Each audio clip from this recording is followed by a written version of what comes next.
Ambition to make the man on the street a worthy weapon in the social advancement of our great Republic of Ghana has been realized to a certain, and we've got to continue.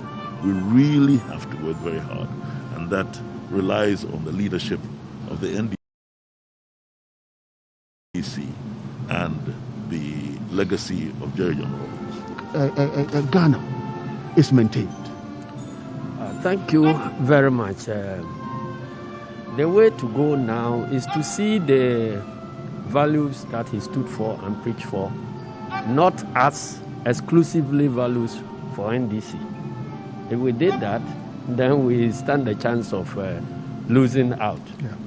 But I'm happy that he's been given a state barrier, and that after this, we all as a nation look at the principles he stood for, assess them whether they are relevant to our well-being as a country.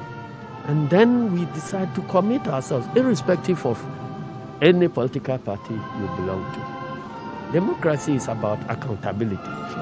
Democracy is about probity.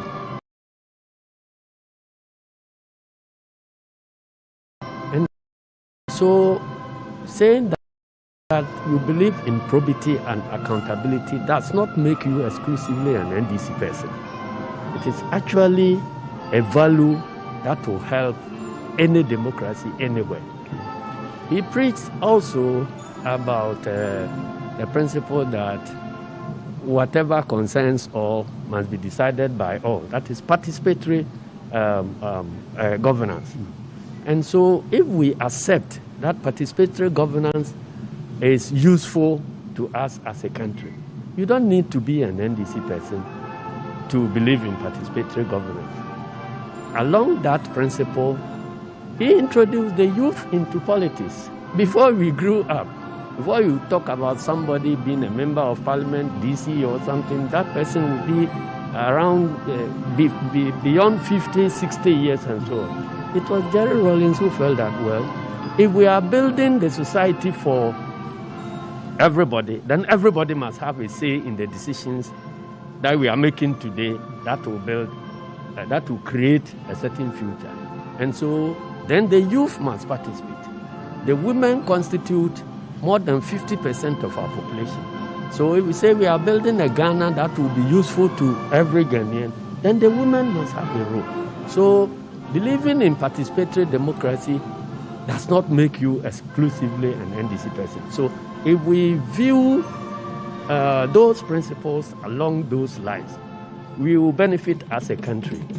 When we talk about accountability, there are many people who tend to think that accountability is just about holding financial resources, utilizing them, and accounting.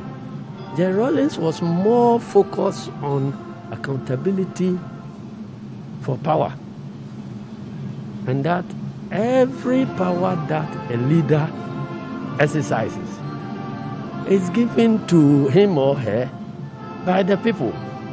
So decisions that are taken or how that power is utilized, the leaders must account to those who gave them the power. And so when today you see people talking about rigging of elections and so on, it's a means of avoiding accountability to the people. Because if you use the people's power, and elections is a major accountability mechanism, and you want to dodge the logic of elections through rigging, it means that you are declaring yourself unaccountable to the people who gave you the power. And so these are some of the principles, and he spoke about social justice as well, that everybody must be his brother's keeper. those who are able to make it in life owe it as a duty to also help the others to be able to survive. And so government has a role in that type of mediation to make sure that people will have the opportunity to utilize their talents to their maximum. But when they succeed, they owe it a responsibility to contribute through taxes so that other people can also survive. I think these are principles that, as a nation, we should investigate and then input them in our national values. Unfortunately, people tend to look at exclusively the excesses of the revolution, and then they want to judge President Rawlings by the excesses of the revolution. That would be unfortunate for a country. That's right. Mr. Fritz Waffle, let me come to you now. You were with Rawlings. If I can go back to Sincerely Yours, there was a motive of coming with Sincerely Yours. There was a drive to achieve something. And how did he believe in it? Well, he was very instrumental in the production. I mean, when it started, it was with the support. And the whole idea was that Ghanaians didn't know enough about themselves in terms of the Ghanaians who had gone abroad and the Ghanaians who were in Ghana. So I started off by going to talk to Ghanaians abroad about the circumstances in which led them to be abroad and how they felt about it. The situation was that you had a program which was to get Ghanaians to ask questions that I could ask the questions on behalf of Ghanaians. Then we concentrated on Ghana and going through every nook and cranny of the country in order for Ghanaians to appreciate that we were one nation and one people. We are a fantastic country because our riverine system allowed us never to fight over water. So we didn't really have internecine warfare except for little struggles for territory until the slave trade. But the most beautiful thing about Ghanaians is that we marry outside. We don't marry inside. Even the Akan clan system does not allow you to marry within your clan. So therefore, most Ghanaians cannot say that they belong to one particular ethnic group. In fact, I don't even like the word ethnic group. I believe in governance systems because of a particular area. And then with the luck we had of having a president like Kwame Nkrumah, who wanted to mold us into one people. We went to secondary schools, we went to schools where we met people from different areas of Ghana. So therefore, that was part of that intention and objective, for Ghanaians to realize how important and how great their country was. Because right now we're talking about domestic tourism and all that kind of thing. And I remember going to Akosombo, filming with the support of JJ Rawlings, and the Dodi Princess, the lake, and the Onipa Nua, and the things that he did was to make sure that no Ghanaian was left behind when it came to access to social services. You know about the Onipa Nua, the boat that went around the lake, around the environs of the lake. The lake is about 3,000 square miles. It's one of the biggest lakes in the world. It was, in fact, one of the biggest man-made lakes in the world. 30,000. And what happened was that we got 3 million people living around the bank. And he made sure that at least they were included into the system. So that inclusiveness is what the General Secretary said, that we're not talking about just the NDC, but we're talking about Ghanaians. And he actually came for Ghanaians. The NDC was a vehicle to ensure that his legacy will not be left. But it is about Ghanaians upholding the values that he brought to the fore. Naturally, he wasn't the only one to introduce that, but he brought it to the fore. And the average Ghanaian is now aware of probity, accountability, and social justice. It sometimes gives us a problem that when you tell Ghanaians certain things, they react because they believe that they know. It's also part. It's a plus and a negative, but we have to deal with it. We have to deal with it. General Secretary, Mr. Sedun Ketia, before I let you go, you were talking, you gave a very fine situation. You painted a very beautiful picture of where we say probity, accountability, integrity, this thing. It should not be an NDC agenda. It should not be an NDC focus. It should be a national focus.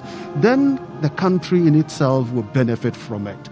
Now, how would the NDC, that is the mother of this integrities, how would the NDC encourage the country and encourage all others to embrace this and know that it should not be the NDC's a property, but it should be a national property?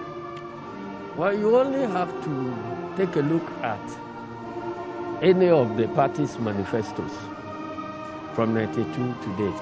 It is always very, very strong on organizing a clean government and making sure that people who hold power hold themselves accountable to the ones who gave them the power. And our practice in government too has a lot of evidence to show. If you look at the various political parties, those who are prepared, you will find out those who are prepared to be judged by the people, and when the people's verdict come, we give in the people's verdict. It means that we are demonstrating what we call leadership by example. If you want all Ghanaians to behave in a particular manner, then you have to set the example. And that the fact that we have demonstrated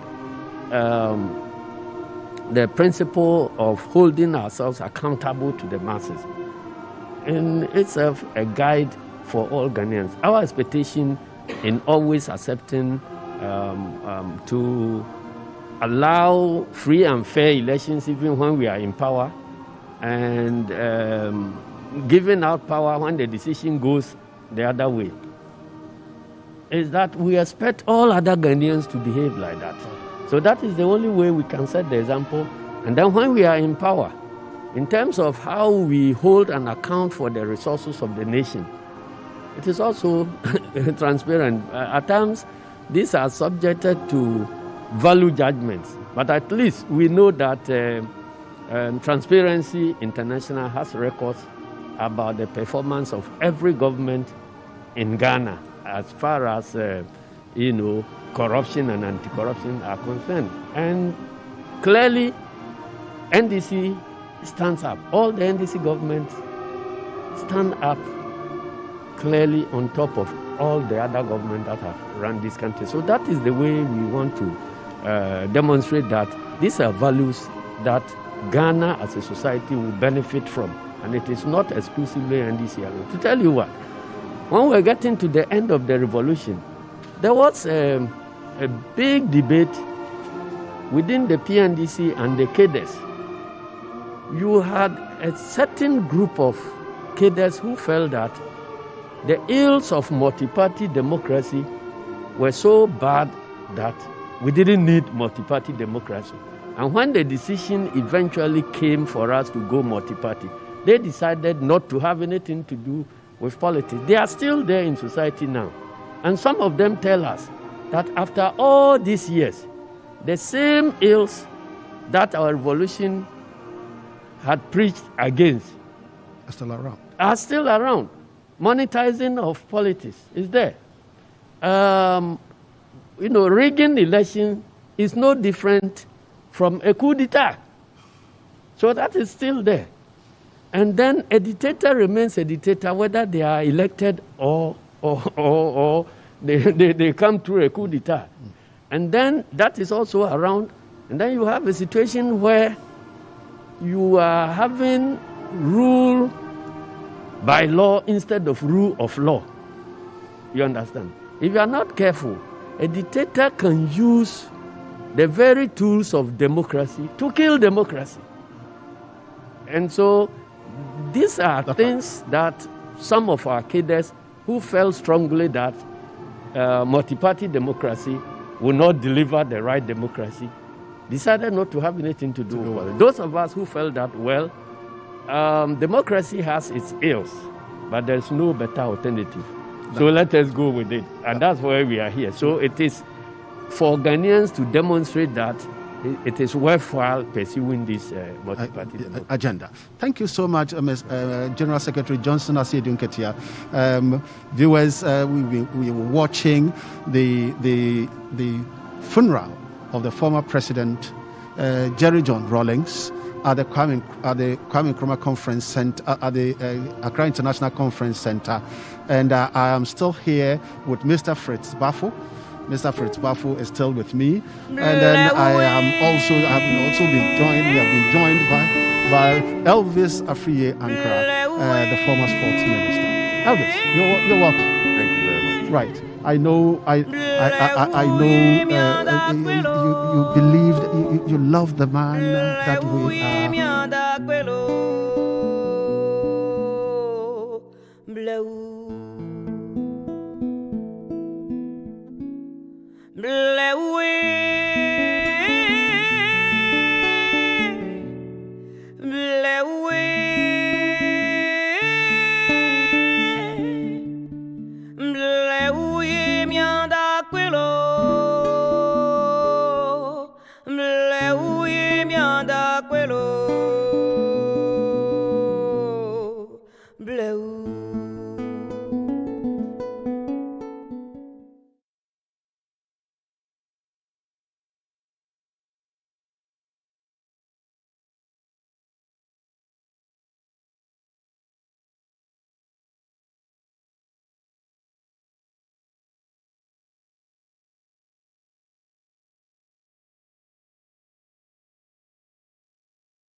He has no property anywhere in this world. What he preached, what he espoused, he lived it to the letter. He didn't go for self-aggrandizement. He kept his faith with the people. He came for the ordinary people.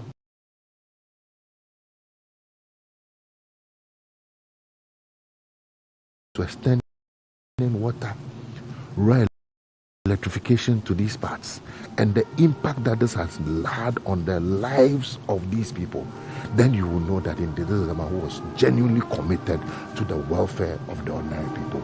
It wasn't a fluke. It wasn't political gimmick or propaganda. It was a genuine and sincere commitment to see to the betterment of the lives of the ordinary people. So for me, those are values that we should all pursue. That when you get opportunity and you get into power, it's not an opportunity for self-aggrandizement.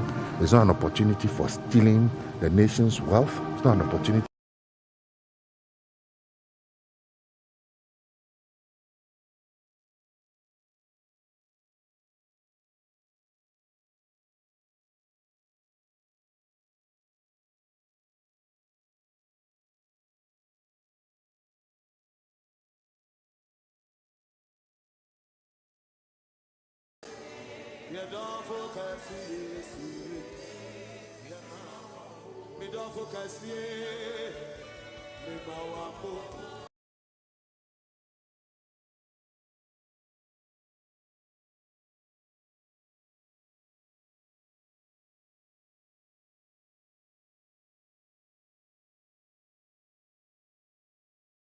think that should be the central debate or theme as we discuss the demise of JJ Rawlings. As we discuss the death of former President Rawlings. Now, you know, this is a man that the people loved. Had it not been covered, Mr. Fritz Wafu, have it not been covered, I think that by this time, this conference center would have been besieged. It would be near stampede. But because of COVID, now how would we encourage the others there that, look, we will not be left out? The important thing is that let us recognize the disease and see how best we can manage it. How? What would be your position on that story? One thing I'll say is that the late JJ Rawlings was very concerned about the personal welfare of the Ghanaian. He talked about family planning, he talked about sanitation, and you mentioned the Cape Coast incident. You've seen pictures of him actually going into gutters and making sure that we were doing something about sanitation.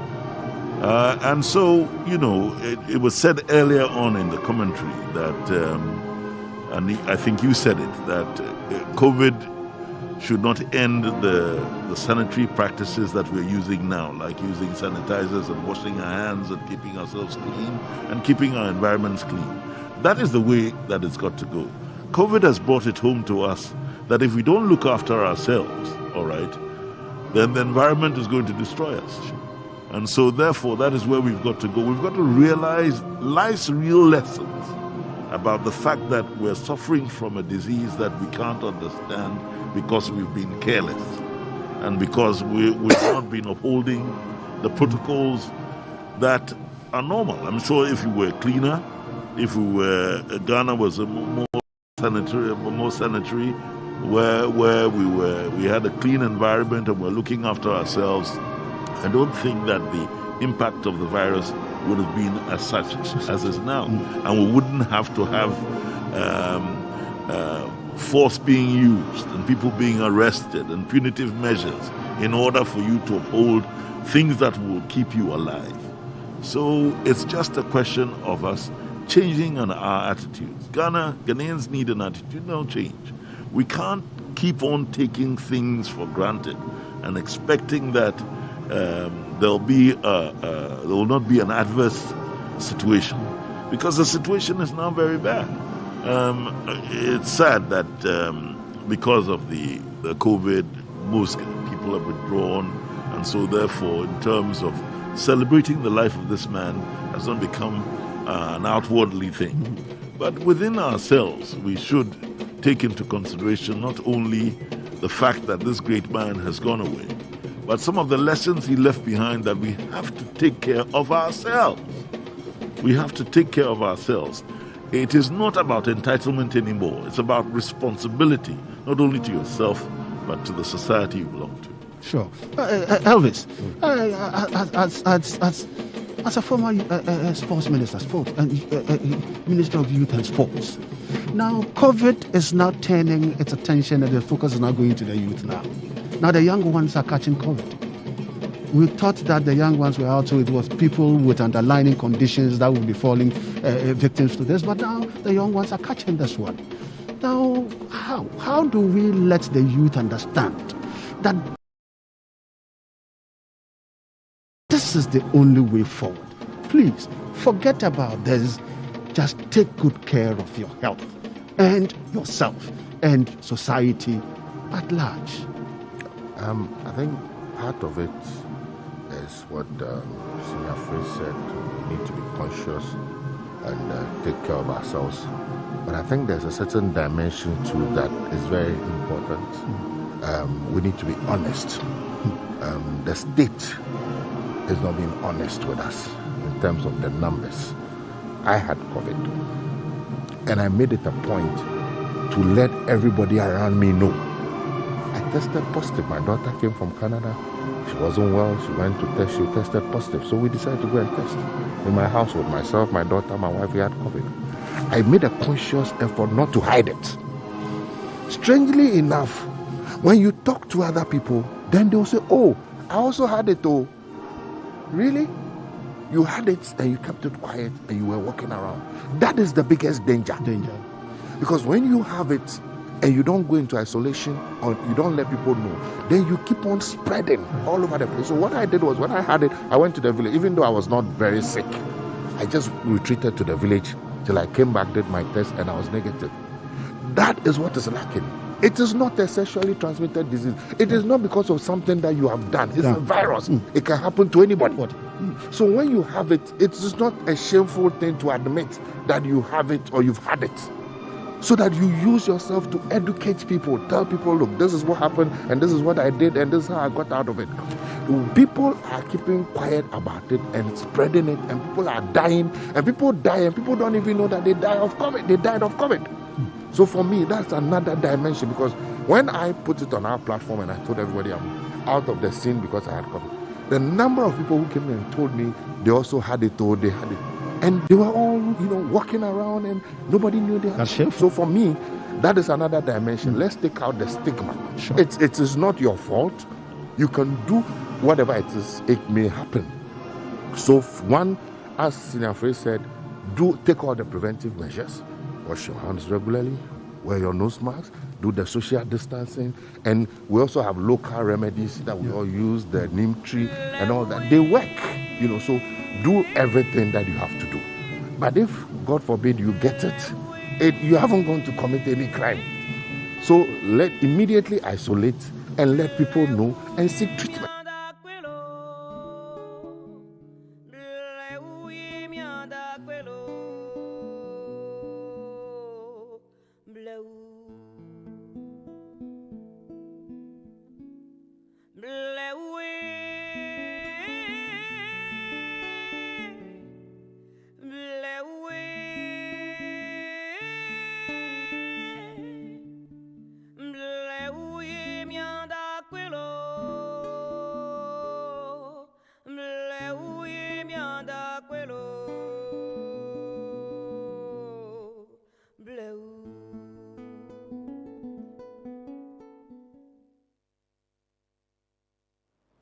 Good morning and welcome to our coverage of the final funeral rite of Ghana's first president under the Fourth Republic, Flight Lieutenant JJ Rawlings on GhanaWeb TV.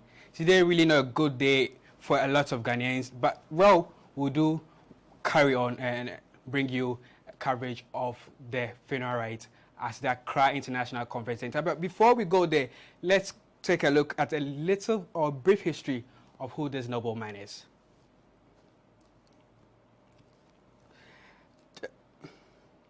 JJ Rawlings was a Ghanaian military officer and a politician who led the country from 1981 to 2001, and also briefly in 1979. He led a military junta until 1992, then served 2 terms as a democratically elected president. The former president died on 12 November 2020 and is being laid to stay today for dignitaries and Ghanaians to pay their last respect at the Accra International Conference Center.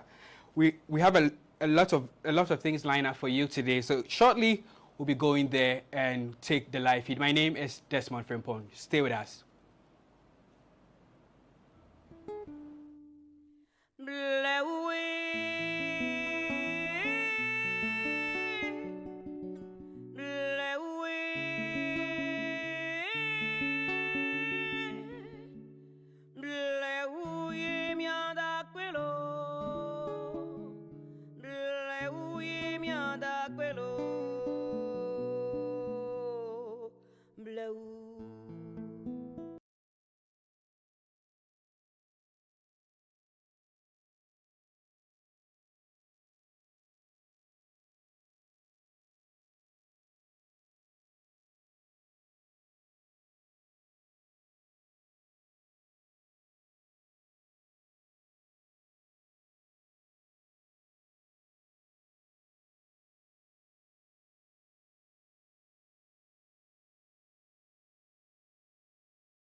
President. And that's the body of former President JJ Rawlings lying there for people to file past and pay their last respect as well.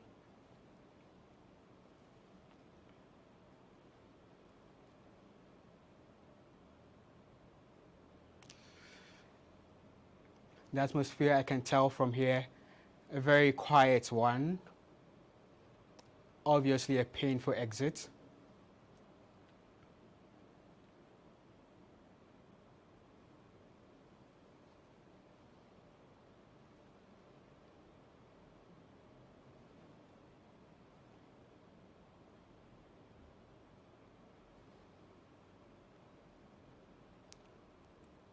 We're coming to you live from the Accra International Conference Center, where his body has been put there for Ghanaians and dignitaries to file past and pay their last respects.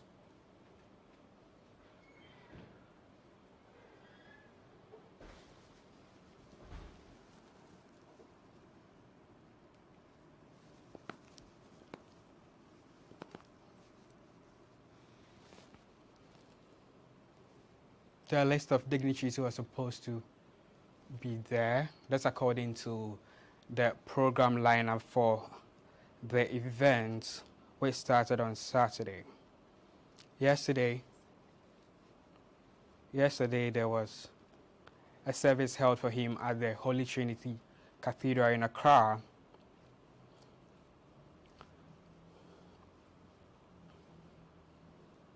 The president and his team made their way there. Former President John Mahama too was cited there. A host of dignitaries.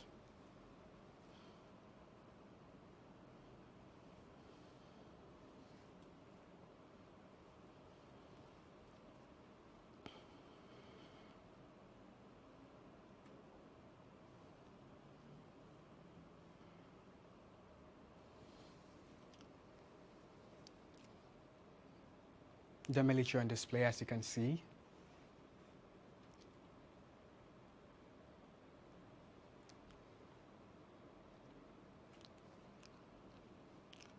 Former president wasn't just a politician, he was equally a military man as well. So these things are expected during the send-off of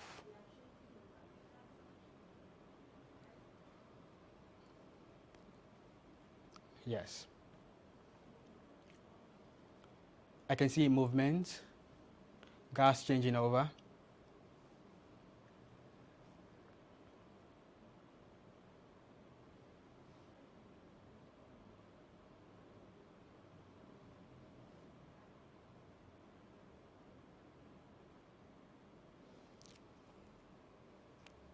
Some Ghanaians paying their last respects right by the body, which is displayed at the Accra International Conference Center.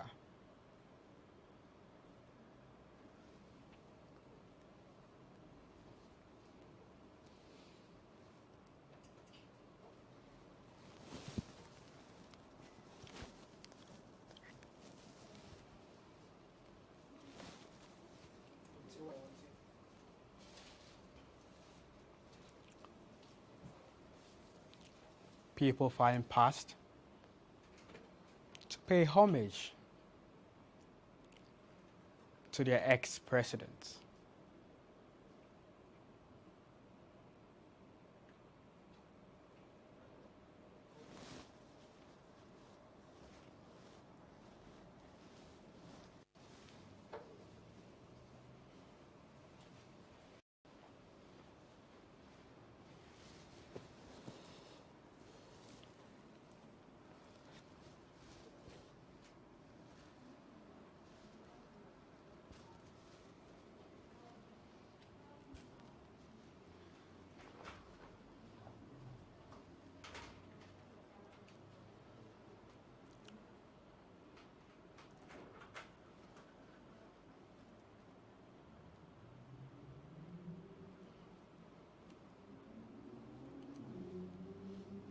So a few moments earlier, we saw gas being changed, It's going to be a long day. So security people that are guarding the remains of the president had to change for other people to also take position. We're going to be seeing more of that because it's going to be a long day.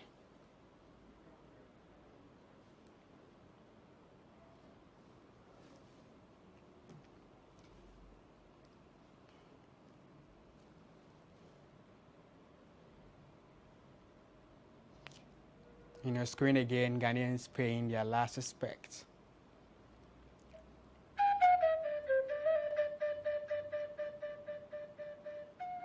A really dark day for the country.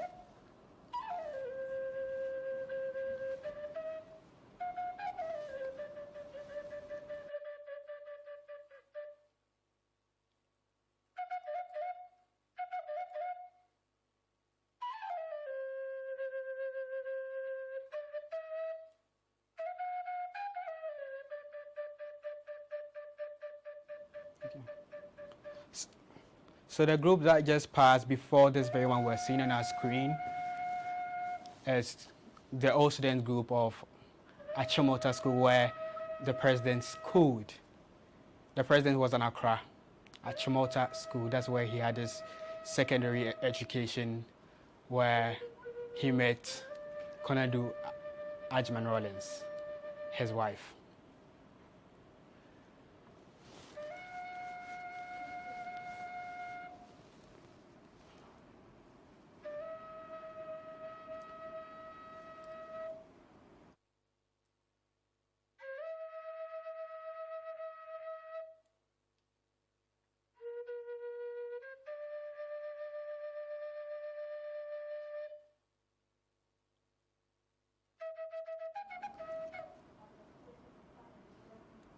You can tell it's really a packed venue. People in their mask. Obviously, COVID-19 protocols are being observed. People making their way through to the conference center, inside the conference center where everybody has been displayed for public to pay their last respects.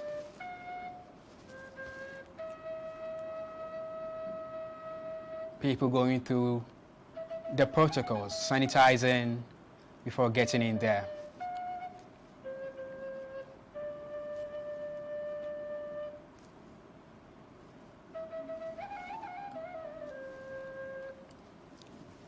Back in the room again, inside the conference center, where still people fire passing.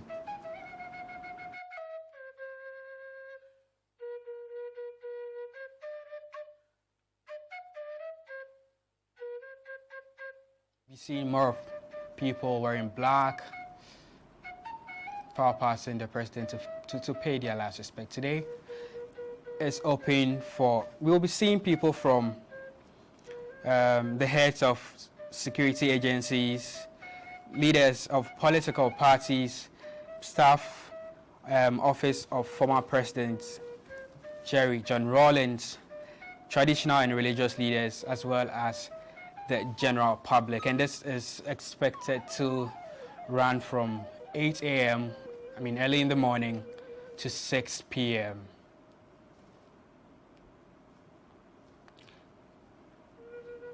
But as at 5 a.m., the family was already there to receive the body. It was an exclusive event, a private one.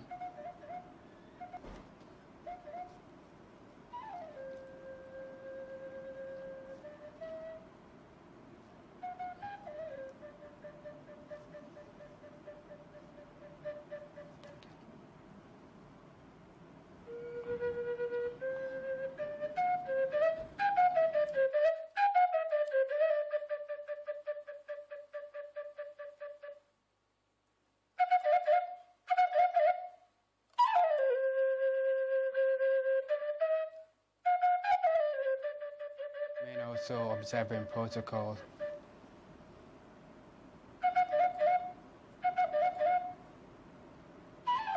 Everybody prepared for the event as well as fighting COVID-19.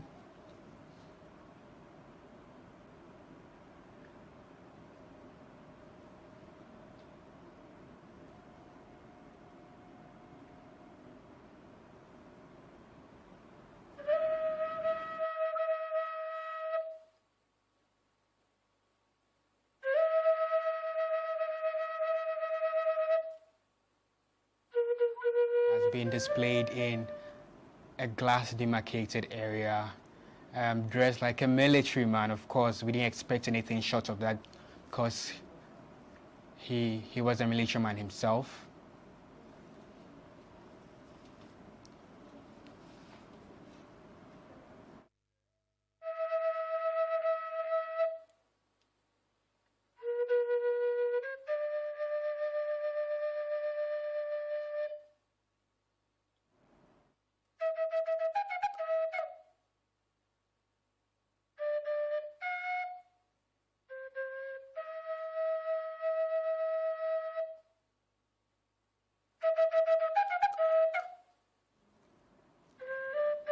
Oh, that's Kimathi right there, the son of former President JJ Rawlings.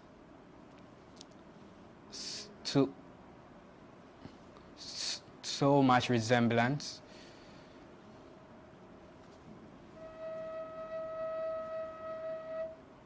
It's a packed event. It's a 360 event. Nothing is being left out.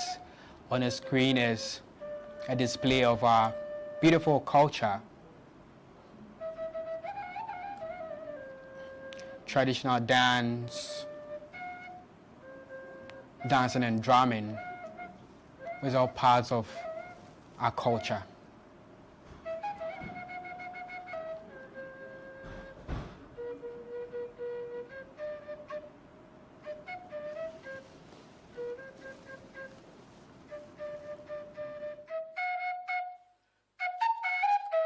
It's right there.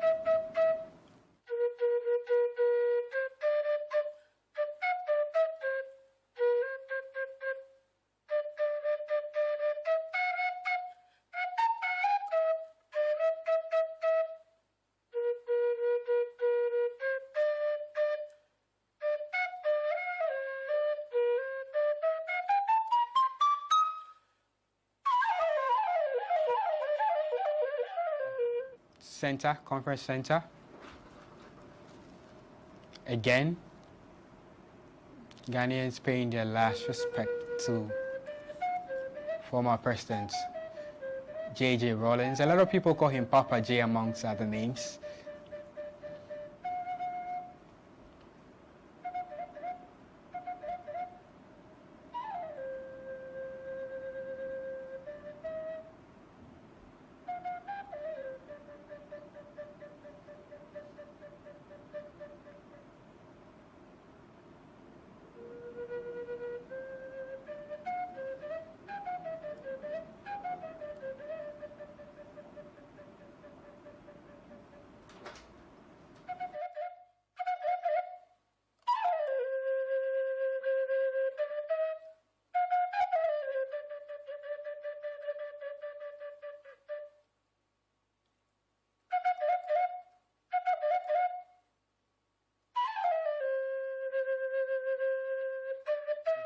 Former presidents Nana Konadu Ajman Rawlings that we just saw.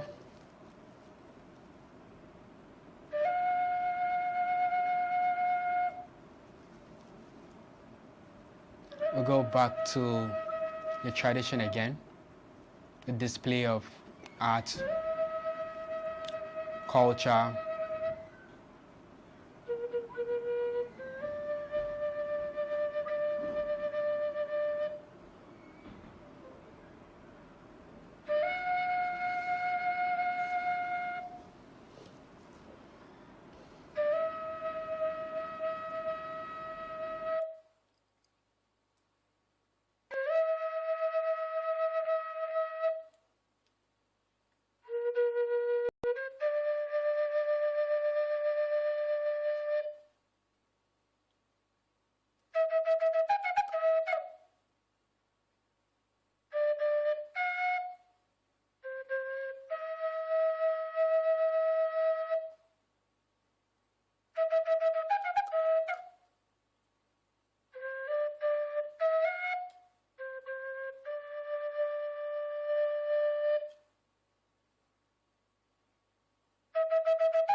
4 days has been set aside to celebrate this man.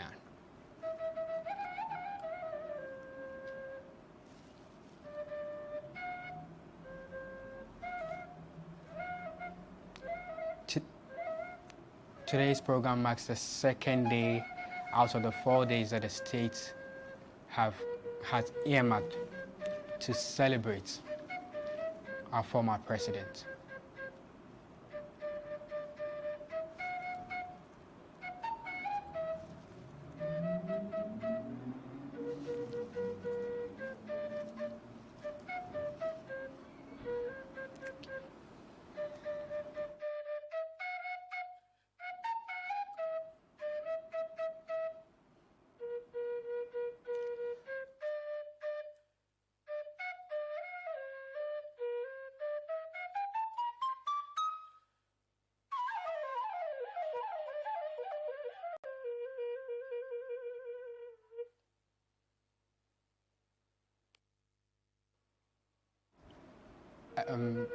Okay, right back into the conference center again, inside the conference center again, where the body has been laid.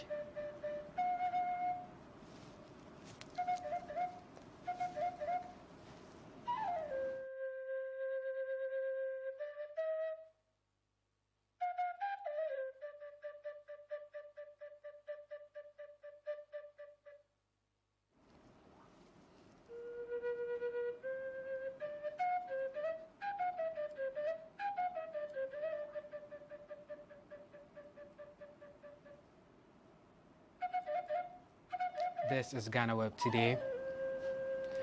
This is GhanaWeb TV. And we're going to serve you all the details that you need to know.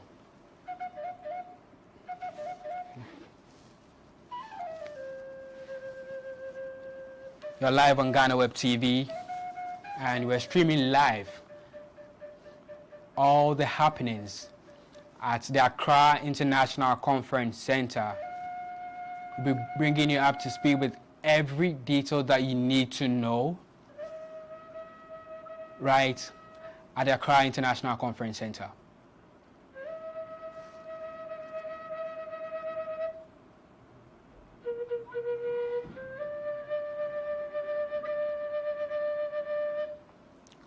We still have people filing past the body of former President JJ Rawlings.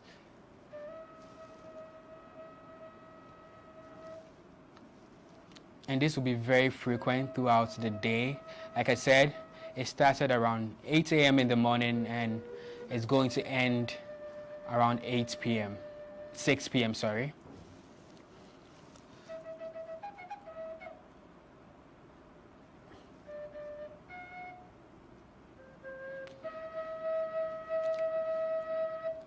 And outside of the forum, you can see motorcade. You can see people moving up and down, trying to make their way to the conference center, inside the conference center where the body has been laid.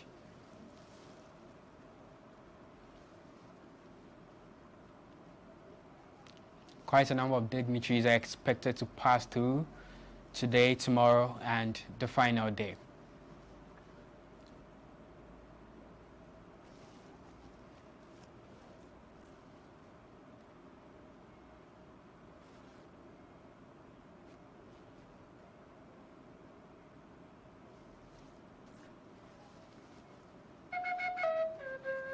That's the Accra International Conference Center right there, being put in place to mourn the demise of former President JJ Rawlings, who passed on 12th of November last year, 2020.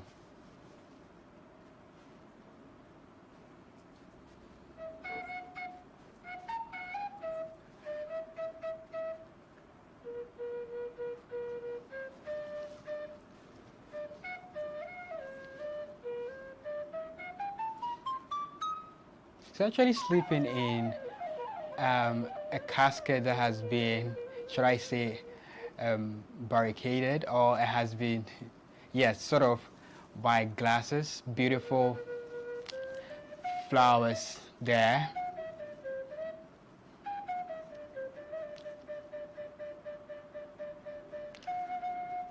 Very honorable looking.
Finally journeys into his ancestral land.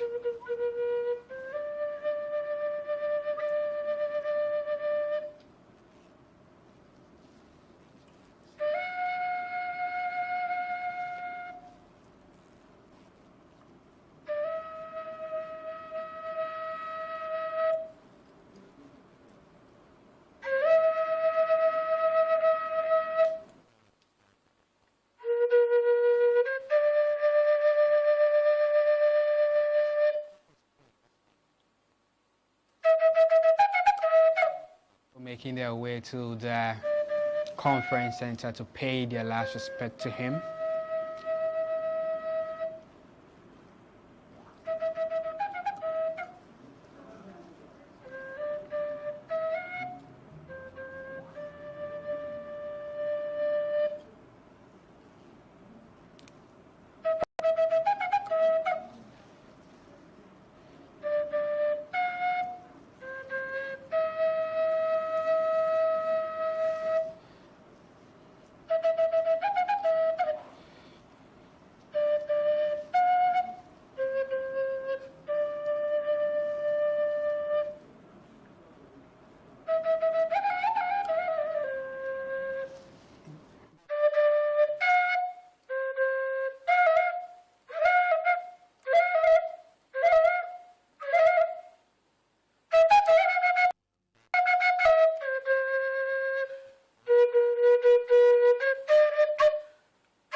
So it's a very complex and delicate thing.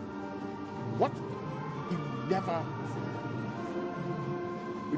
wanted was to have a structure, a statute of him, and others personal. One day, because of somebody's anger, they go and knock his statue down. Let his ideas live. He wishes to live in the hearts of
So that we'll talk about.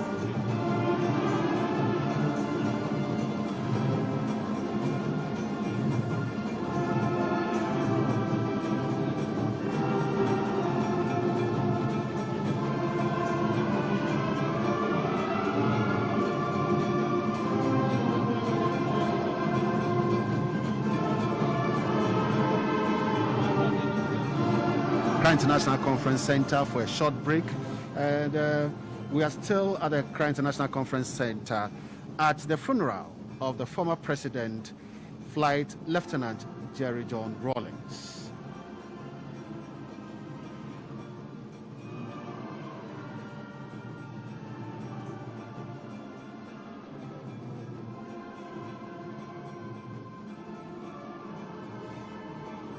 So, ladies and gentlemen, wherever you are, you're watching us live from the Accra International Conference Center.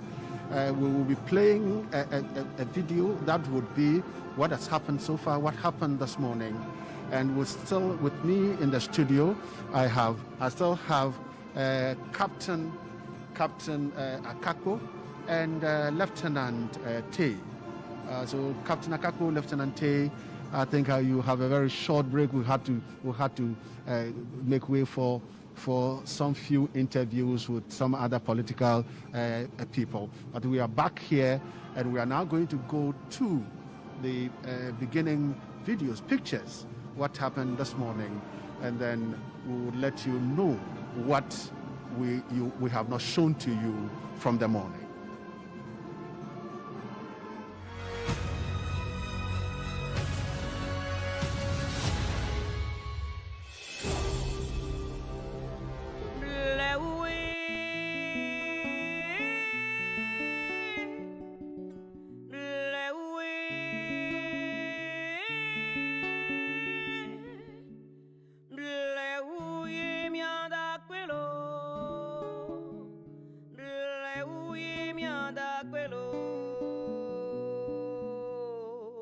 Blue.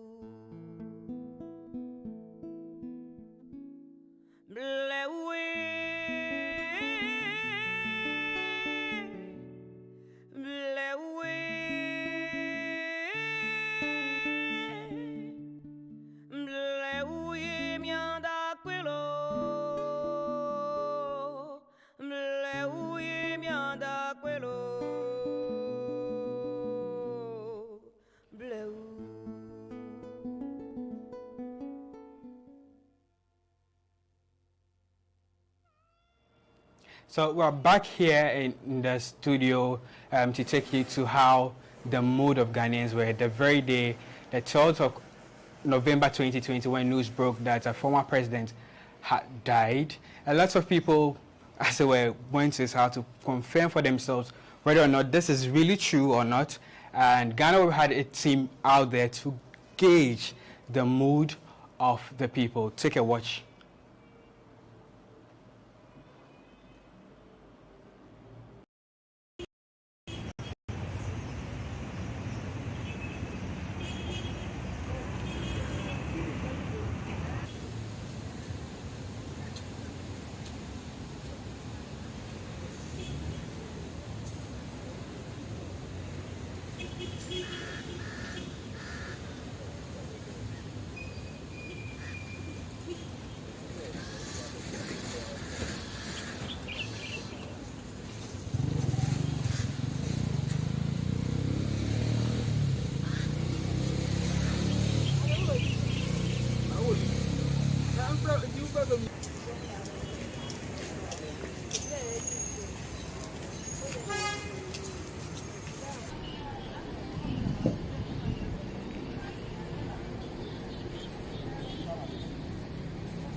I can't believe it. I can't believe it.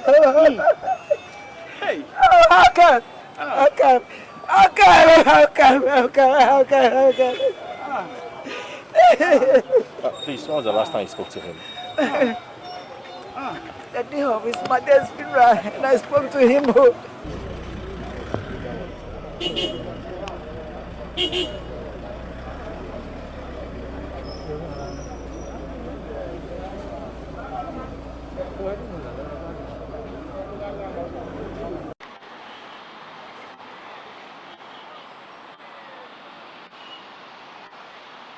Arguably one of the most loved former presidents of Ghana, Flight Lieutenant JJ Rawlings, has passed on at age 73.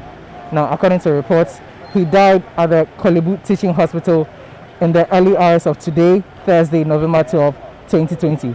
We are currently at his residence at Bridge to gauge the atmosphere, where several people, including mourners and party supporters, have gathered to pay their last respects. As we speak, some party stalwarts have come to the house and they are inside. My name is Lord Haizidasari. I'll be giving you all the details of how things pan out here at the Bridge residence of former President JJ Rawlings.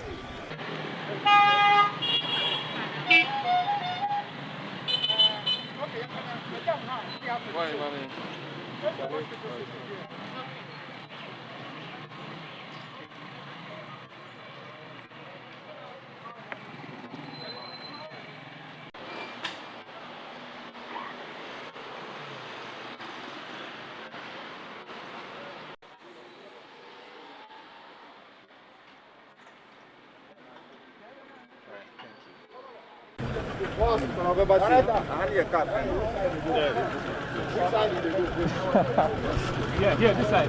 Sorry, down. Honorable. Respect. With all due respect.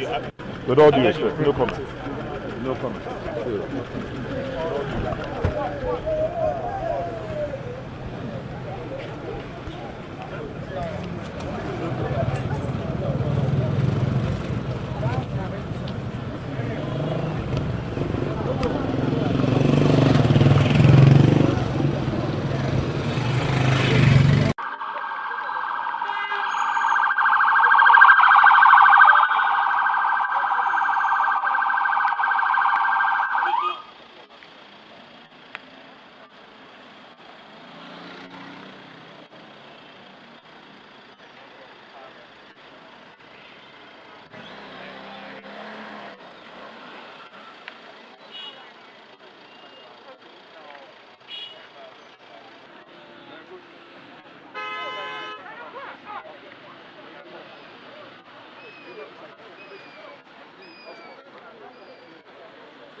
We salute you.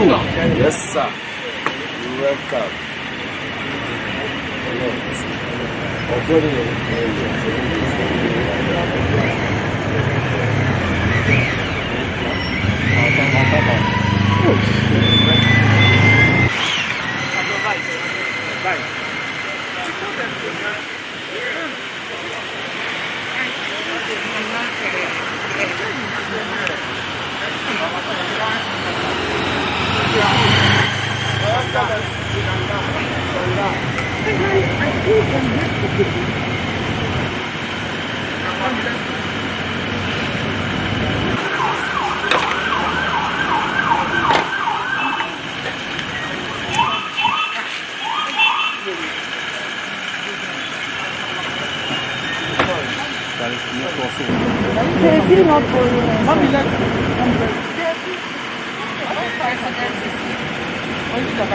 Yes, this is Vice President.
I consent. Don't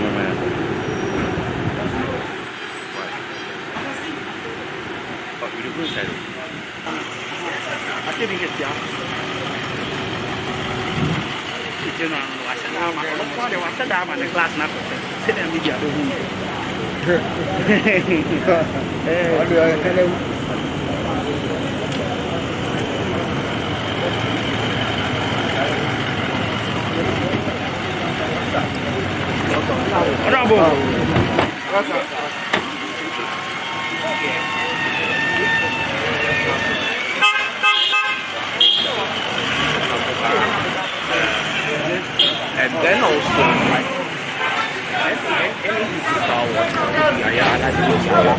chairman of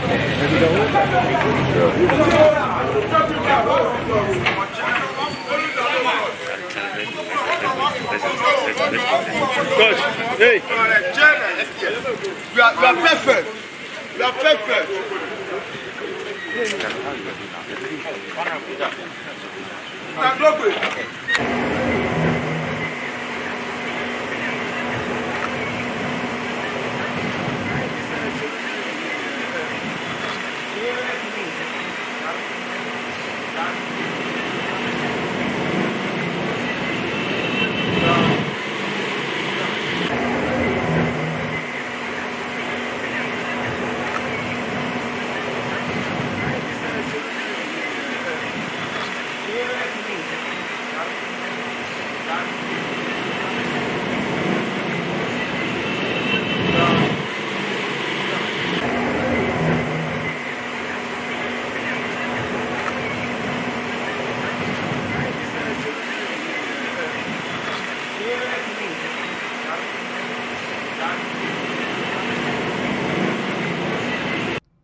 Here at the Achimota High School, where former President JJ Rawlings received a secondary education, the mood is generally calm and collected.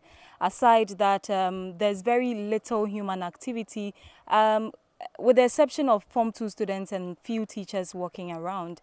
There isn't exactly specific areas which have been cordoned with red flags and mufflers or anything like that. All flags in the school are flying at half-mast as expected.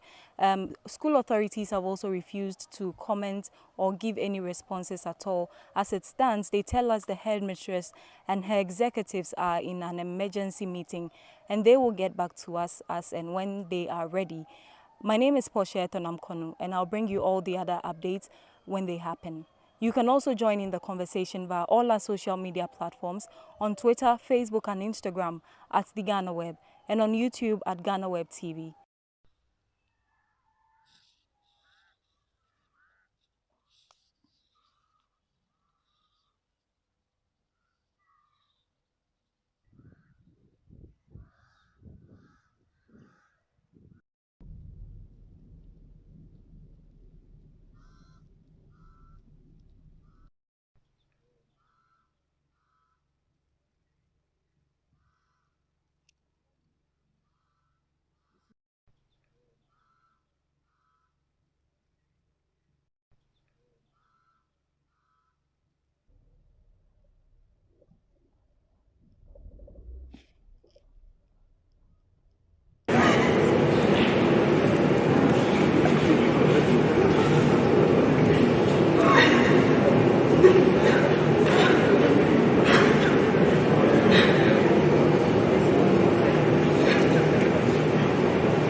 In your shots were visuals of the day the ex-president died, as well as subsequent days. But like I told you before, we've got our man on the ground at the funeral center, Lord Edward Sari, and we'll be crossing over to him to have a sense of what's happening there. Hello, Lord, are you there?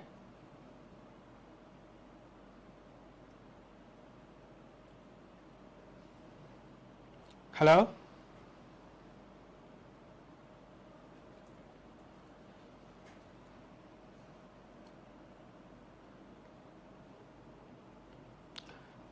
So in your shots, you watch were videos that GhanaWeb team came up with the day that the ex-president died, how Ghanaians were reacting to it. A lot of people actually didn't believe it, because I had conversation with other people and they were so surprised. They're like, Rawlings never dies. You know, there's this popular thing that people believe Rawlings never die, but really he's human, just like you and myself. We'll be crossing over shortly to the Accra International Conference Center, where the funeral ceremony is ongoing, to interact with my colleague, Lord Edward Sari, to have a first sense of what's happening on the ground. Can you hear me, Lord?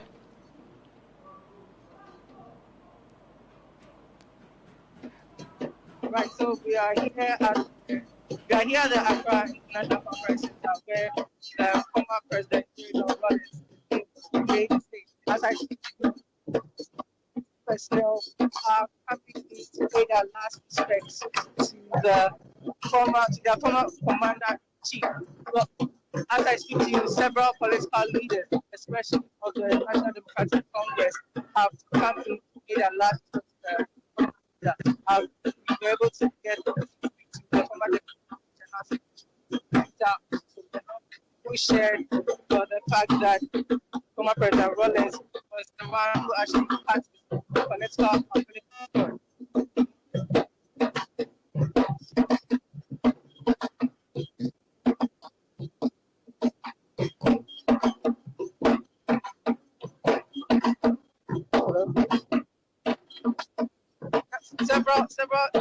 Despite all the music and the noise and performances, there's so much of emotions here at the Accra International Conference Center. Many people have been shedding tears. We're able to speak to some members of the traders group. We've also cited people wearing several funeral clothes. One of them refers to as the mighty chief has won it, and another also won by the traders group. But what you are seeing in your right now is a queue of members of the public as well as security personnel are filing to go and pay their last respects to the former president JJ Rawlings.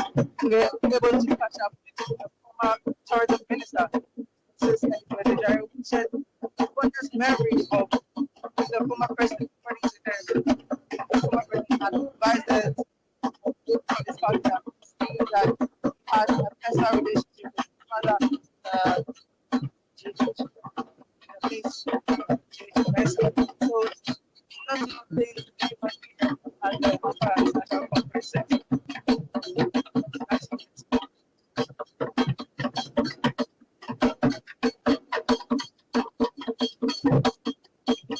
We are struggling to. If you can hear me, the line is not very good. I can hear you.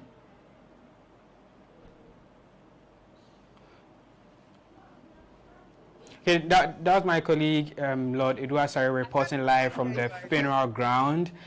He was in there telling us what was happening on the ground. I told you before that we're going to go on the ground, speak to the people, to have a first sense of how they are feeling. Of course, it's a sorrowful day, it's a sorrowful event, but then again, our work has to be done. We'll be crossing over to him again, so he could. I'm just hoping this time around we get a clear feed, so we are able to hear what he tells us. Okay, let me tell you a story. You know, let me tell you a story. Not too long ago, some friends of mine were having this whole conversation about Rawlings being the Kwame Nkrumah of our time, sort of. So they go like, you know, we never live to see Kwame Nkrumah, even though we are enjoying the fruit of his labor. Fair enough. But to us, this generation, Rawlings is our Kwame Nkrumah. I know this is debatable. I know this is arguable. I know this is debatable. I know this is arguable. But that's just by the way. Let's just go to another important item on our program right now. Okay, we're going back to the conference center. We're going back to the conference center. Are you with me, Lord?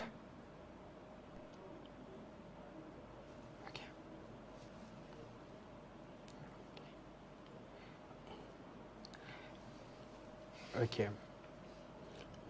I can see my colleague in there, but it's unfortunate we cannot hear what he's saying. You know, technology can fail us sometimes, but I can see him making his way to get to some people for us to have a first sense of what they are saying.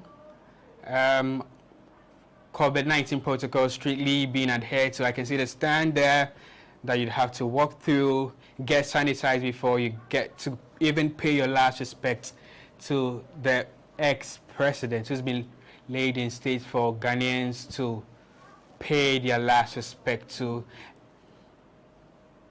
That's outside the conference center, people gathered, people chit-chatting, and what have you.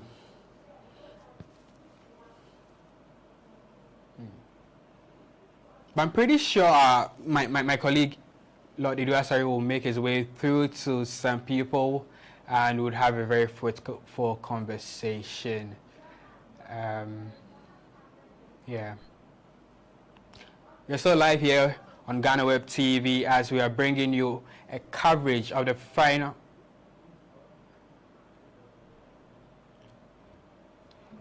Hello, Lord, can you hear me?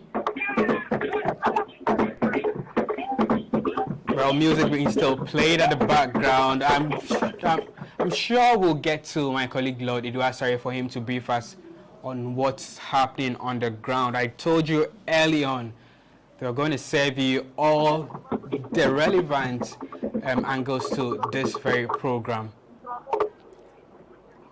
Lord, can you hear me?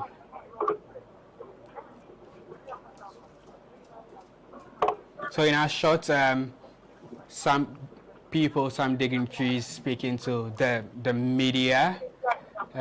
right at the conference center. Oh, in my shot is Pio Gabra, if I can see well. Yes, speaking to the press. He's a man that loves Rawlings so much. I can't remember when I approached him for an interview, right when Rawlings passed on, he was so sorrowful he didn't even want to utter a word because it had taken him by surprise.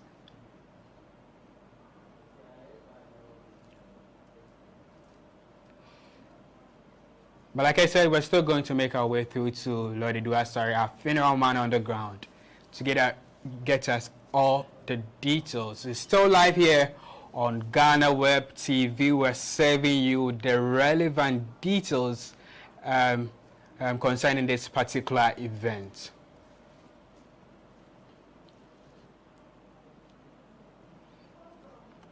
It's still day 2. Country mourning the death of President Rawlings, ex-President Rawlings, who's been laid in state at the Accra International Conference Center for Ghanaians and well-wishers to pass by, pay the last respect to him before he finally departs. Yeah. He journeys on from our world to his ancestral land.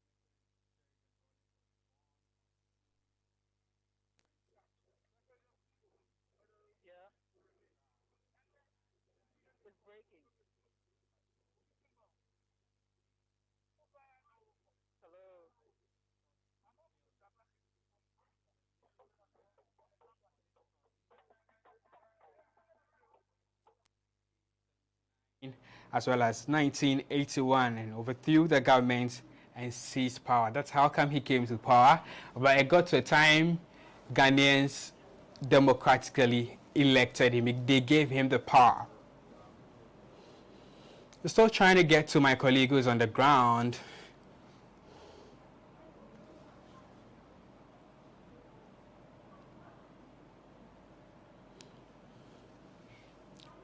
Still at the venue, trying to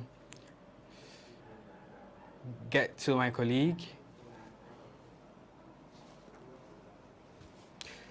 All right, let's go on with a little brief about the man who's passed on, our former president.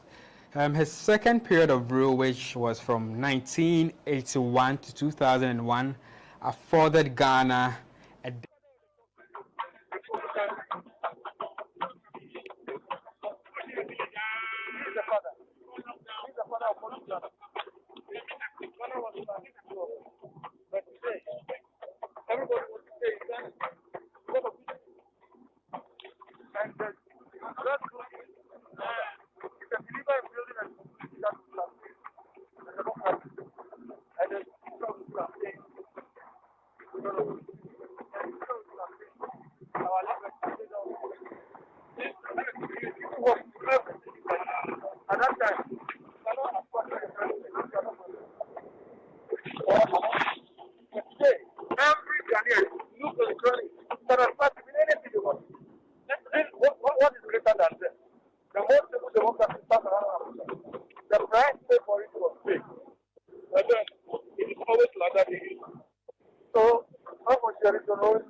about everything. It's not always right. So where I am, nobody's right. You understand? The issue that you are referring to, I think this issue about fraud and exercise. It has to be about it. So whatever how it's done, how it is rational. That's the relationship matter. Tell us something that you know about former President Rawlings that you better remember what you say. It's an awful man. Give us an experience that the two of you had together. That is Oh, it's not true.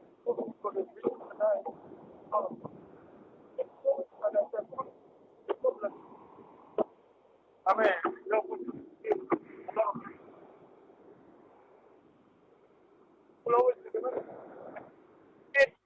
you know, but if he were what would you say to her? What? If you were here, what would you say to her? It's been a long time. And what would have to do is what have to say publicly. And what we have to say about it publicly. Later on, how we say privately. And what we have to say privately. So, let's leave that to you. It's an awful man. He lives, he's a government. A father of a revolution that has brought liberty to people and have brought many Ghanaians to a situation where they can advance What have you imbibed from him that when you without the party? Hope of Ghana and not from the support their constitution. I mean, you as their constitution.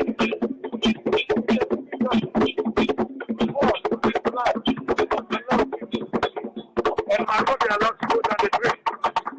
Unity of purpose. It's not a problem, right? What people do that?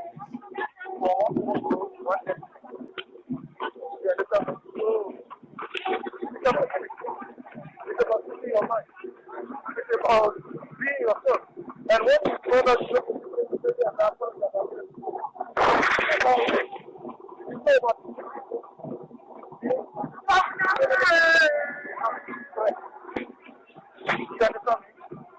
so the other thing is that okay, let me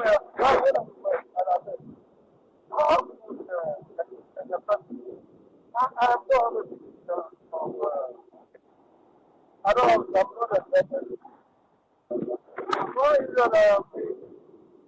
I want to that's my right. I went for my right. And my right was what does that mean? You know, everybody else about the host, and I have a message about it. And many of them just have to every other the other day, so that was just but then the family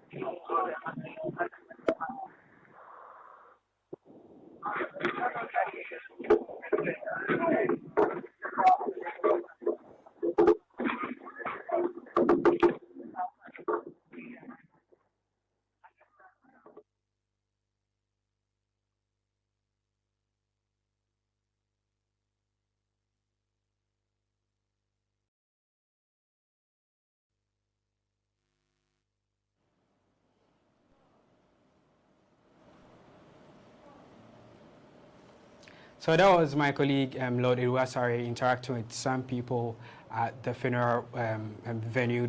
He spoke to Alfred Agbesi, Woyome, and a couple of people. But right after that, we're going to take a short brief on Flight Lieutenant JJ Rawlings, who was born on June 22nd, 1947 in Accra, and unfortunately died on November 12, 2020. Age 73 after a short illness. He was a military man, political leader in Ghana who twice, that's in the year 1979 as well as 1981, overthrew the government and seized power. His second period of rule, which was from 1981 to 2001, afforded Ghana a democratic stability and competent economic management. JJ Rawlings was the second son of a Scottish father and a Ghanaian mother who also passed away not too long ago, who also hailed from the Volta region. He received his education at the Achimota College and the Military Academy at Teshi, Accra. So that takes us to a tribute by the old Achimotans. You know, right when he died, a book of condolence was opened at Accra International Conference Center for people to pen their condolence, and amongst this group was all students of the Achimota School, popularly known as the Accra. Watch this video.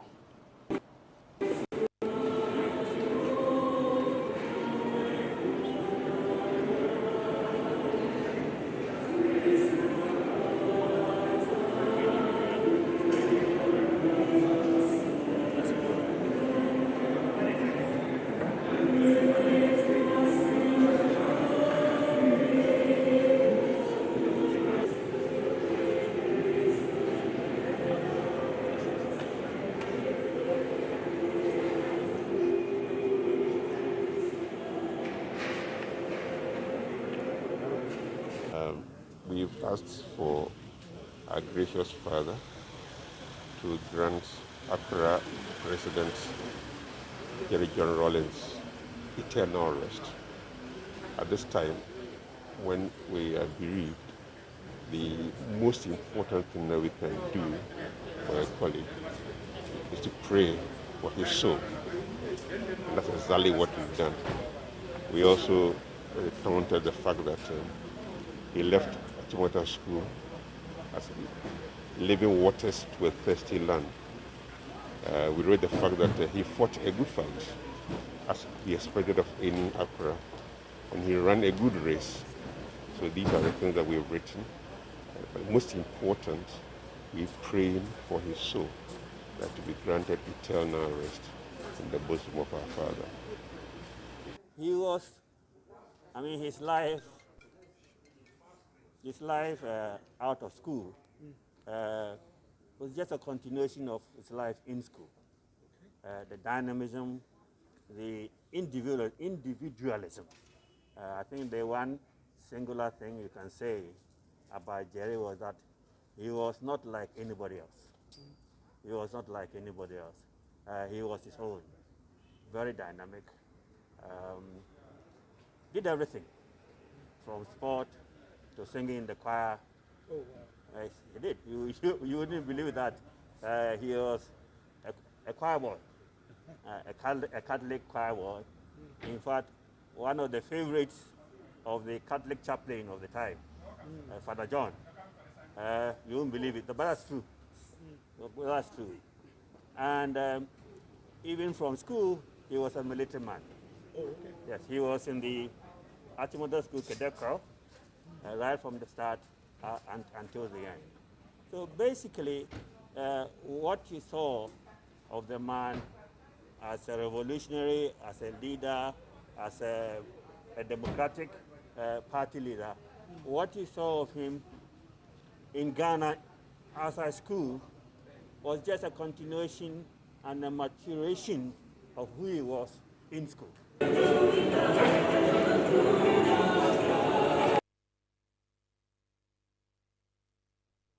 With the profile of former President Rawlings, right after watching the tribute that was poured in by Accra all students of Achimota, where he had his secondary education.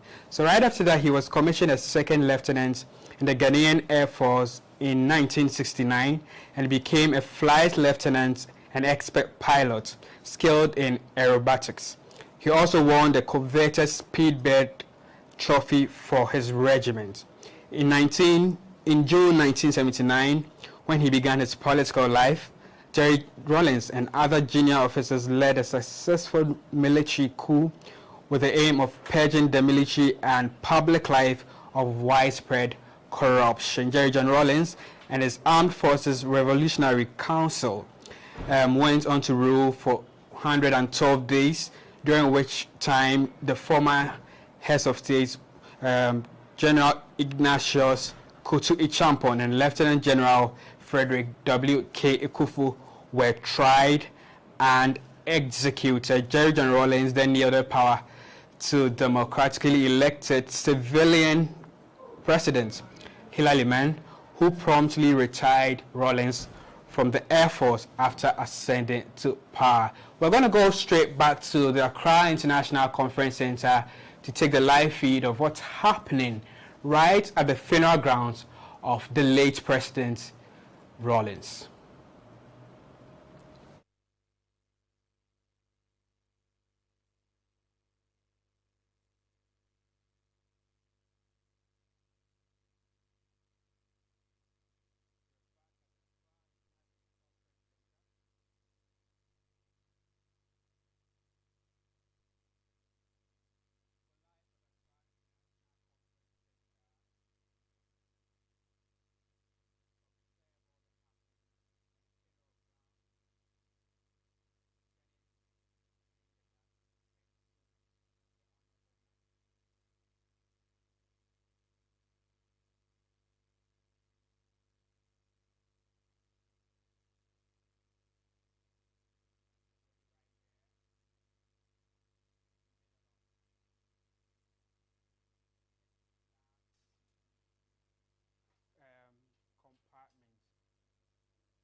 Elwak Stadium here in Accra.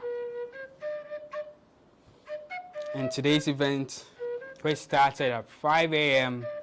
with the family receiving the body privately,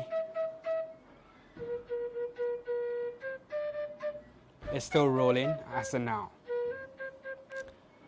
In our shot, as security persons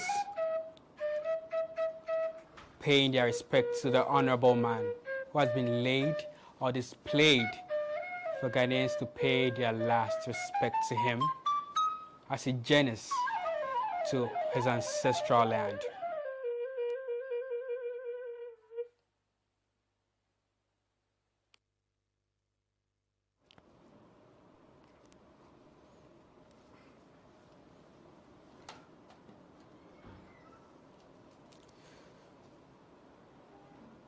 So the people expected to pay their tribute to the statesman are the heads of security agencies, and we can see in our shot security people or personnel paying their respect. Leaders of political parties are also expected to do the same today. The staff of the office of the former President JJ Rawlings as well. Traditional leaders and religious leaders would also do same, as well as the general public.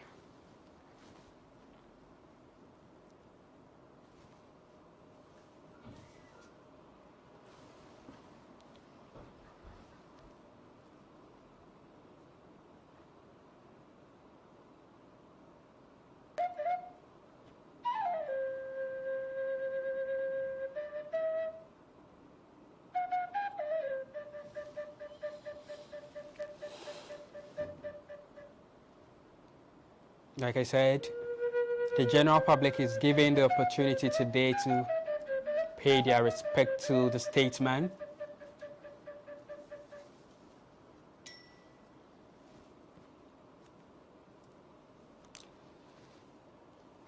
His body will be there till 6 p.m. today.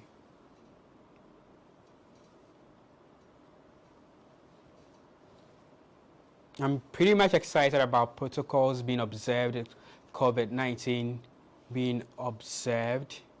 You know, in the midst of pandemic, there are so many concerns, people allaying fears and things like that. But we can confidently, or we can see that measures have been put in place to control the spread, even as masses are gathered to observe the rites of former President JJ Rawlings.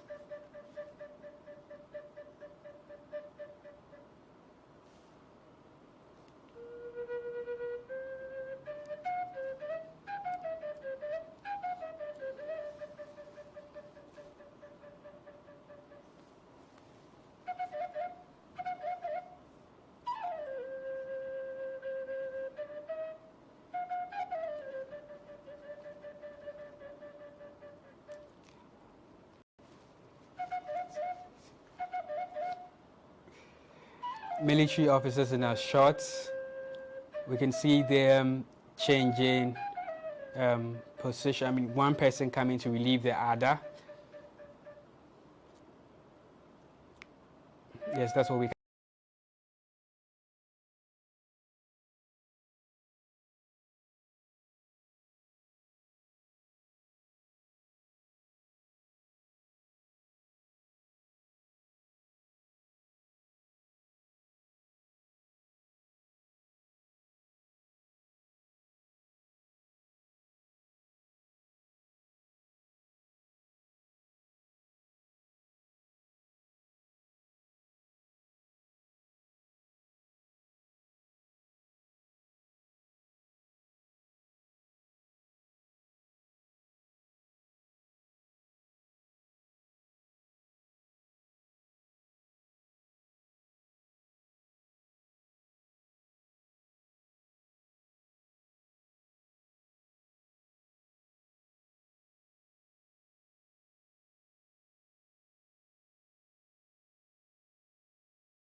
You're still live here at GhanaWeb TV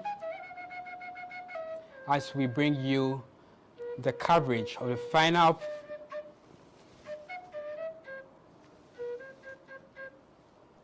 There's an amazing shot, a drone one, of course.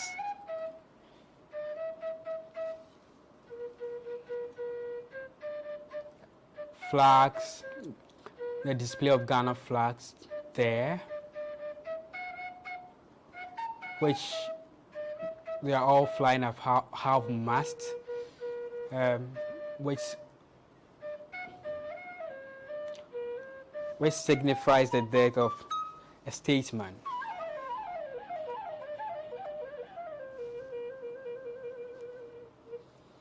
That's out of the auditorium at the Accra International Conference Center, where Rawlings' body has been displayed.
We're back inside the car.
Bleu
Tomorrow to pay their last respects.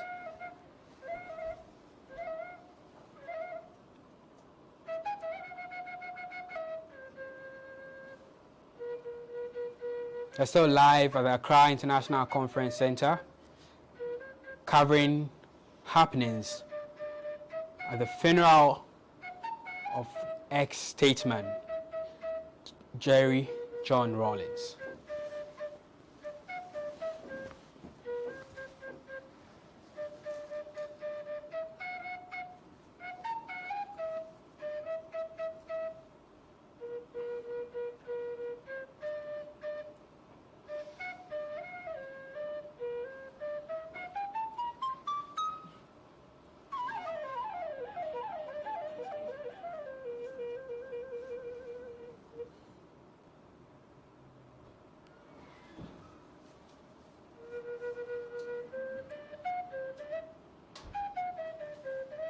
Despite Rawlings, a whole lot of controversies surrounding Rawlings, his fame grew, and 2 years after the civilian rule of President Liman, which saw somewhat a massive economic deterioration, Rawlings set to overthrow the Liman's government. He accused the administration of leading the country to an economic ruin. After assuming power, Rawlings formed the Provisional National Defense Council as the new government and imprisoned Liman and some 200 other politicians. And that's the man lying right there. In a shot was Senator Rawlings, Dr. Senator Rawlings. I remember conversations that she had with the media about her dad not having much time with them because he was too busy a man. Herself and her siblings could not spend enough time with their late father because of the position he held and what he stood for as a leader.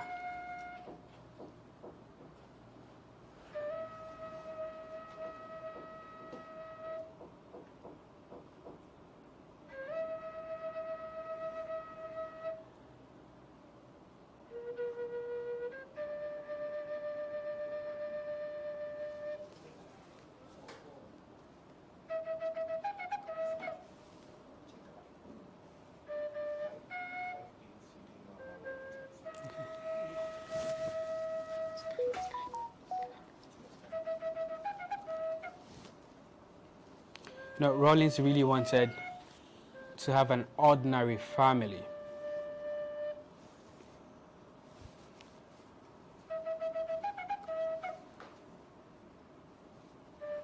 I can recall when Dr. Senator Rawlings said, former President Rawlings didn't want them to go up in airs of superiority by virtue of living in the castle. It was just that she wanted them to live normal lives as possible. He was a people-centered man.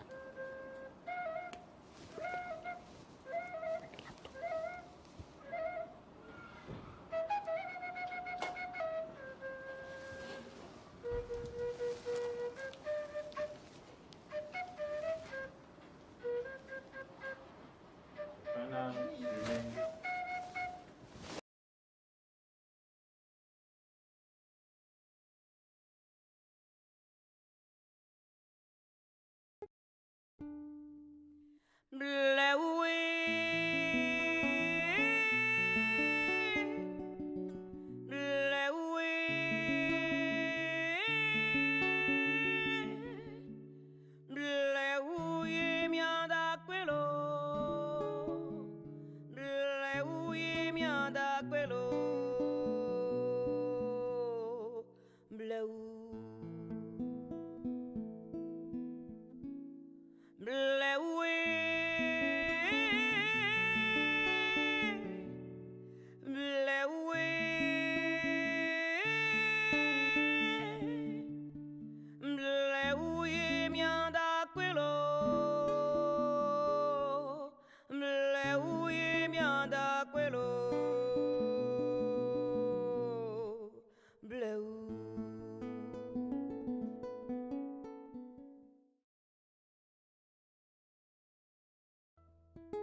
si mi anda quello bleu.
the higher you build your barriers. Don't you know your power? Why? Why? They know Ghana is the political light to Black Africa. Whatever Ghana initiates, stands up other places. You have a responsibility. Please.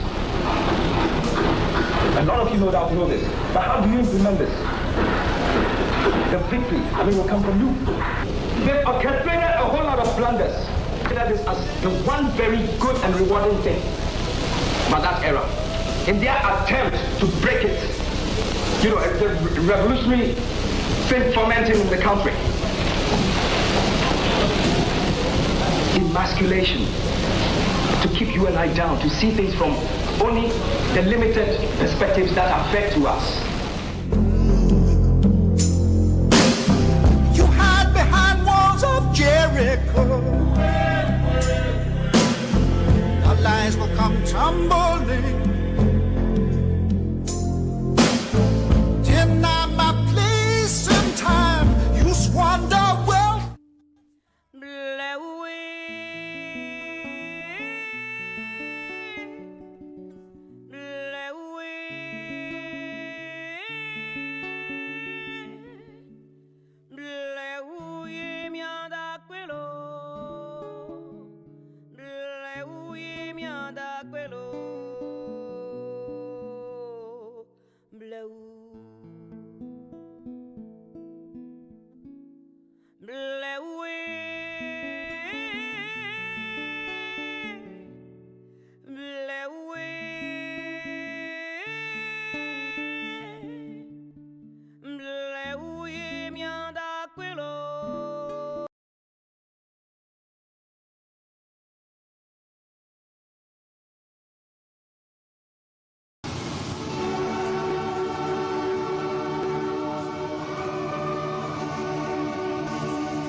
And I've said it, the best repeating that as we exercise freedom, we should make it a point at all times to also actualize responsibility. The two should go together. Freedom and responsibility should be the two sides of the same coin. In societies, judiciaries where they have freedom without limits, we all see the consequences. Lawlessness, chaos, needless death. So there's a need in the rule of law dispensations such as ours to always operate within the confines of the law, whilst championing, whilst holding aloft the principles for which people have died and for which we are expected to uphold at all times. So JJ Rawlings has showed the way that we know we sit down. So this undying spirit, this indefatigable spirit should be our guiding principles. We should always make sure that by virtue of what we do, by virtue of the position we occupy, hold to account people in positions of power and authority, exercising oversight responsibility over the tripartite government, the executive, the legislature, and the judiciary, exposing corrupt elements in society, certainly will step on toes, and those come with consequences. But we should always look at the larger picture. The supreme interest of this nation should always be our focus. Yes, regardless of what will happen.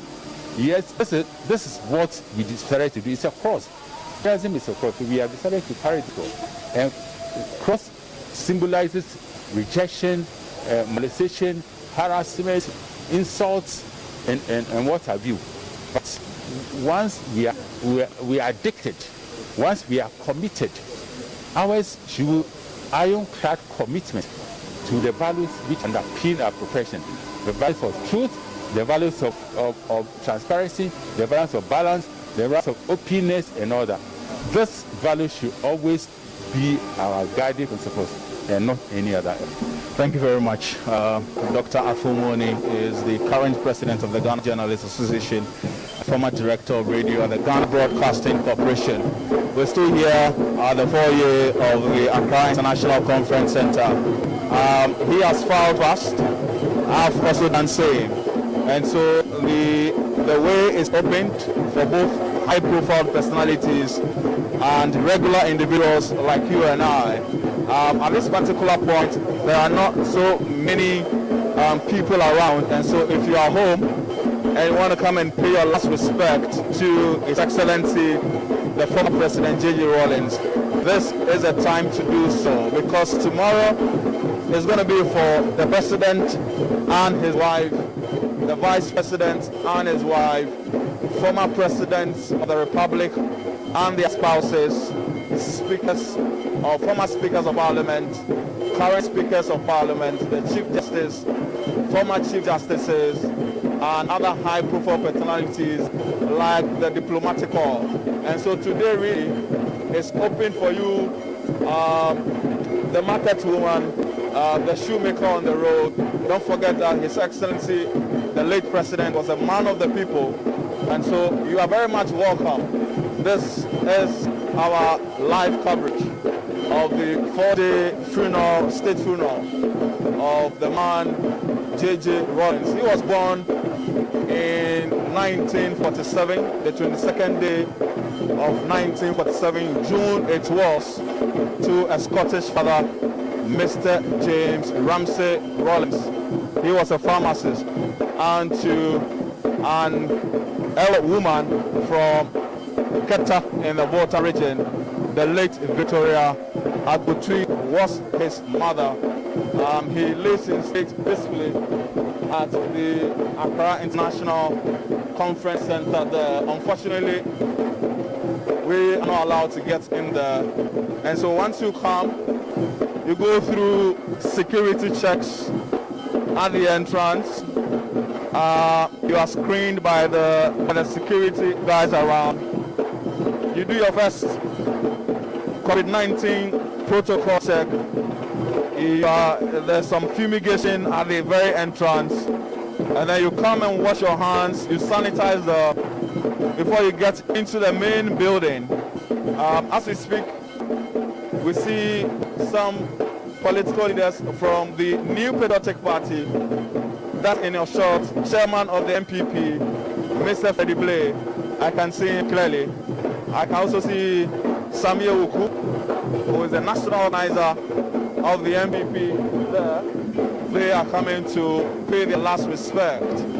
JJ Rawlings was the man who ushered in the Fourth Republic, very much credited for the democracy that we enjoyed, that allowed parties like the New Patriotic Party, the MPP, they have come here to pay their last respect. As I told you, I have seen the chairman of the MPP who will lead his delegation to pay their last respect. I also see, if I'm not wrong, Joe Osei Wusu, who is the first Deputy Speaker of Parliament. He will get in there and pay his last respect. That's in your shot, Samuel Uku, who is the organizer, the national organizer of the New Patriotic Party. We have around various KT groups who've been bringing the place alive since morning when the whole ceremony began. They've been treating us to some very good traditional music, as you can hear from the background. And so as I told you earlier on, if you're still at home, this is the right time to make your way to the Accra International Conference Center, where the man who has both sides is being a military ruler and a democratic one for that matter. He is known for his stand. He is also known to be a disciplinarian. But on the other side, we are told he was a very compassionate and loving man who was a man of the people, who made sure that everyone who came close to him had a piece of him. This is the man we mourn today. It is day 2 of the 4-day state funeral. As I told you, tomorrow we'll still be here at the Accra International Conference Center, where His Excellency Nana Addo Dankwa Akufo-Addo and his wife, and then the Vice President Dr. Mahmoud Bawumia and his wife, and then former presidents of the Republic. So we're talking about His Excellency John Dramani Mahama,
of His Excellency JJ Rawlings. He went to Achimota School and then joined the military in 1979. That was in May. He staged his first coup, which was unsuccessful.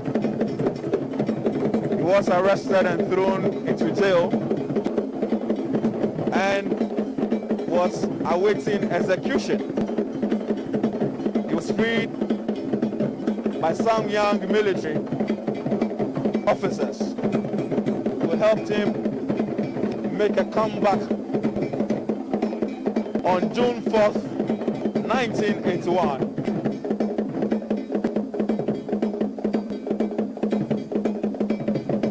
Handed over power to Hila Liman.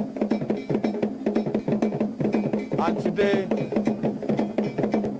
we celebrate a man who has two sides, the military side and the democratic side as well. He is credited for the democracy we enjoy today. JJ Rawlings will go home finally. In there we have the family. We've seen the widow, Nana Kunedu Ajiman Rawlings, and her children, Honorable Zaneto Rawlings, MP for Kole. We've seen Kimathi Rawlings, the only son of the former president. And so we get to speak to more personalities. We speak to Ambassador. Let's speak to Ambassador. All right, so good afternoon to you, sir, and welcome to Ghana Television. You have filed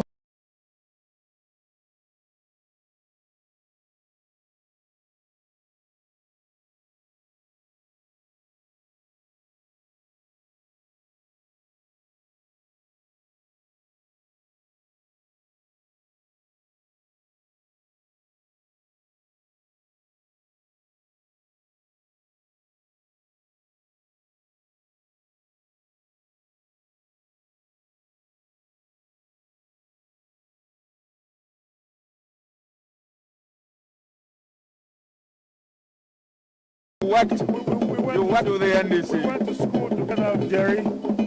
I work. I'm a career diplomat. I work for the government of Ghana, any government of Ghana. That's okay. All right. So, but did you have what's your personal encounters? Do you have any encounters with him? With this many. I thought we were in Achimota School together. He was my senior in Achimota School. He always stood for the little guy. He was an inspiration to us. I was ambassador of Ghana to Ethiopia, the African Union. Anytime he comes there, he comes to the house. He was our senior brother, our soul brother. He was everything. Right, so you are a diplomat.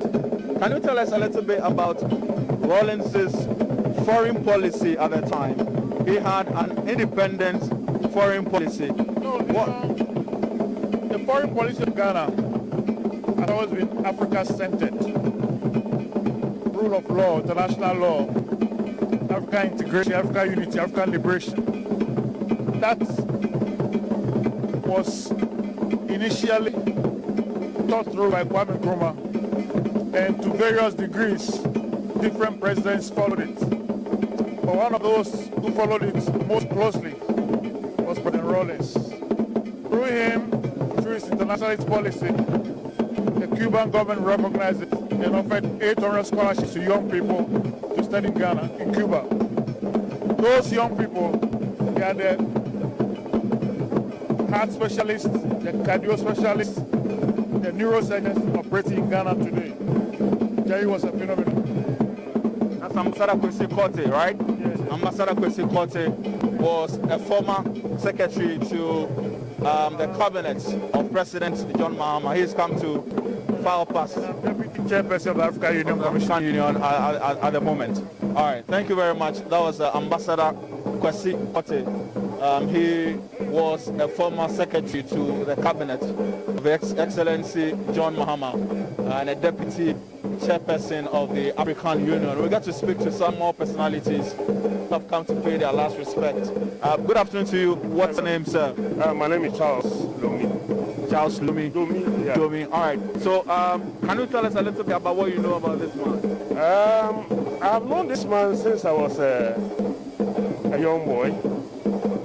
Then I was living in the barracks, and he used to be very fond of his horse.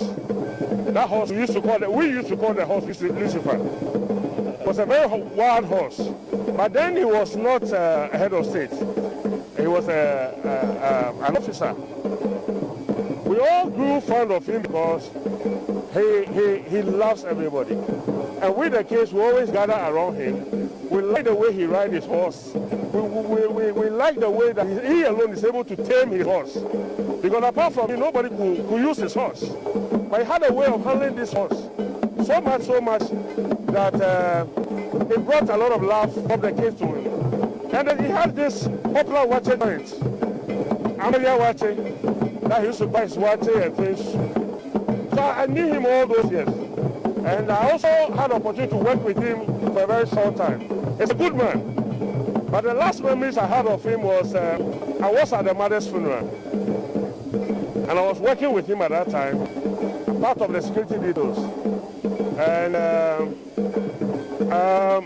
the way he handled things I don't even know what to say. But his last moment, when the mother was gone, I knew how close he was to the mother. I realized that something had gone wrong with the old man. And even on that night, we were looking for him to sit around us. We found him at the mother's grave in the night. And that is the last I saw of him. He's a great man. We can't have anybody like him again. He has brought a lot of impact to the world and to Ghana and to some of us. He's an inspiration. All right, thank you very much, Charles. Right? Yeah. Okay, so we are still here at the forecourt of the Accra International Conference Center. We've been speaking to personalities, both high profile and regular personalities like myself and you and I, who have come to file past the mortal remains of His Excellency JJ Rawlings. As I told you earlier on, this is the security structure that we have. And so when you enter the Accra International Conference Center, you go through security checks at the far end, and then you get to this booth, and then you are some.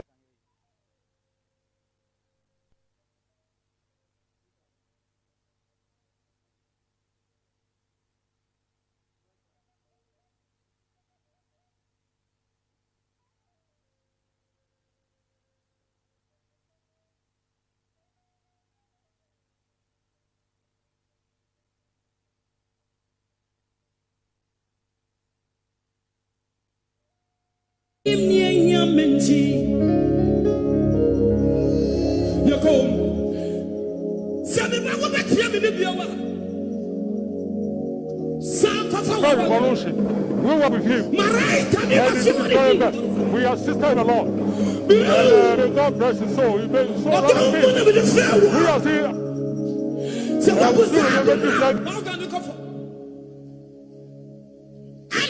A sense of humor. And he's not human being. Because he has helped a lot of the masses. And he has helped the armed forces to lose out of office. So I thank the Almighty God that at this very period he has called him. But those of us who are the ex-servicemen have done a lot for Rawlings. and we will continue with his principles. And I would advise the youth that they should respect the others. You see my brother, they should respect the others.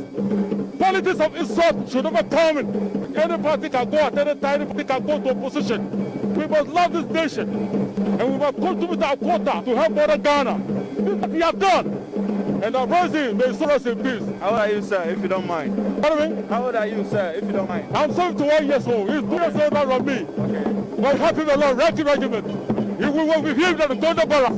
So I see some titles here. What are yeah, these are the United Nations. What we talk about the Lebanon. This Lebanon is beautiful. Yeah. So these are the medals we have. But I forgot him my 35th Revolution medal. I was searching for the I couldn't get it. Right. I should have put it to 3. So may God bless him. He's so rest in peace. What did you play any specific role? What were you doing?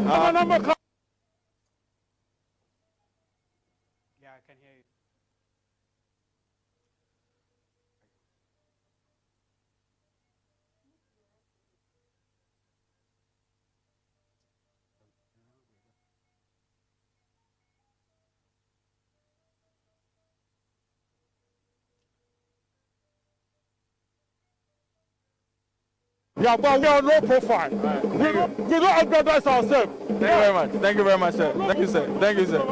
Thank you, sir.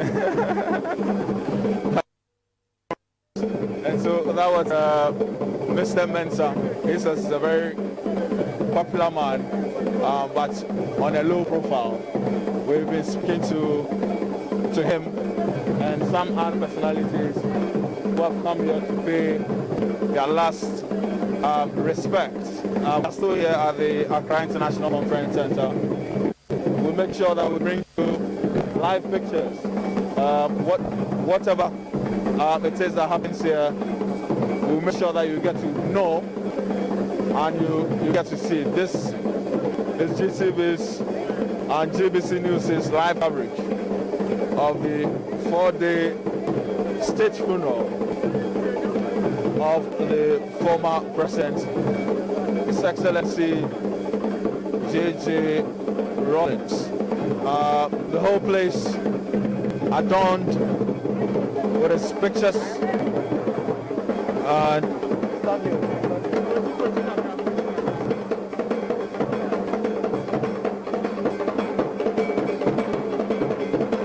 adorned with his pictures.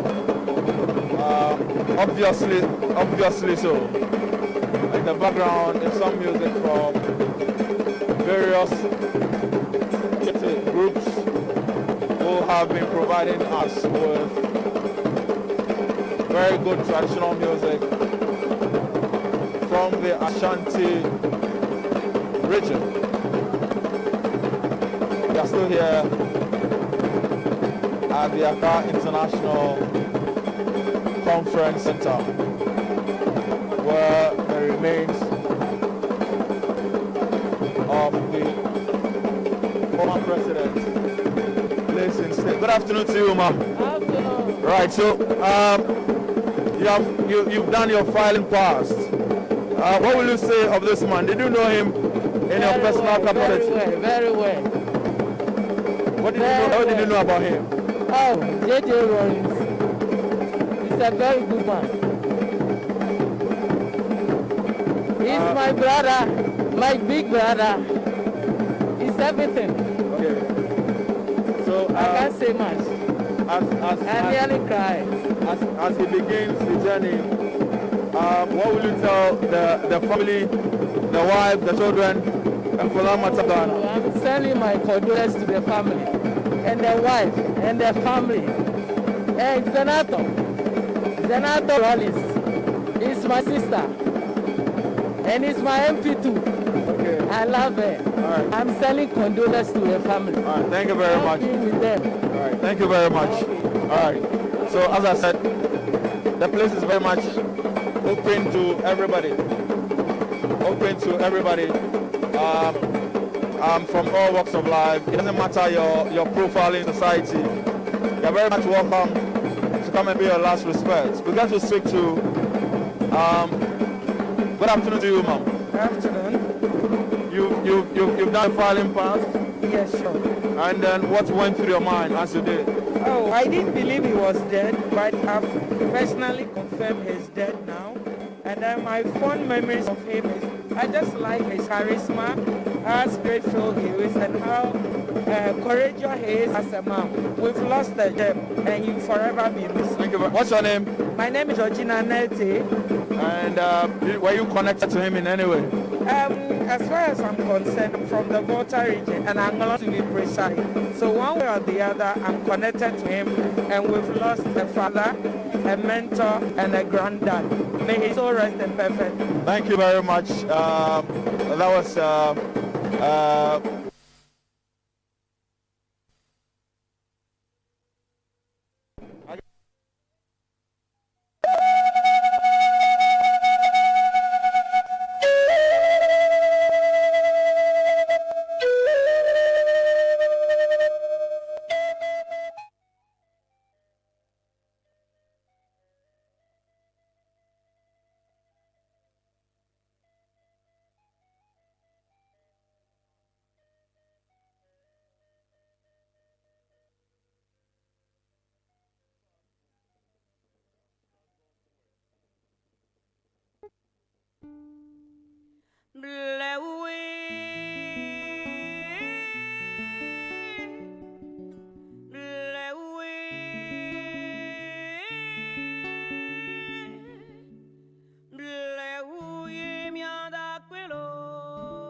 You're still live with me here on GhanaWeb TV. My name is Desmond Frimpong.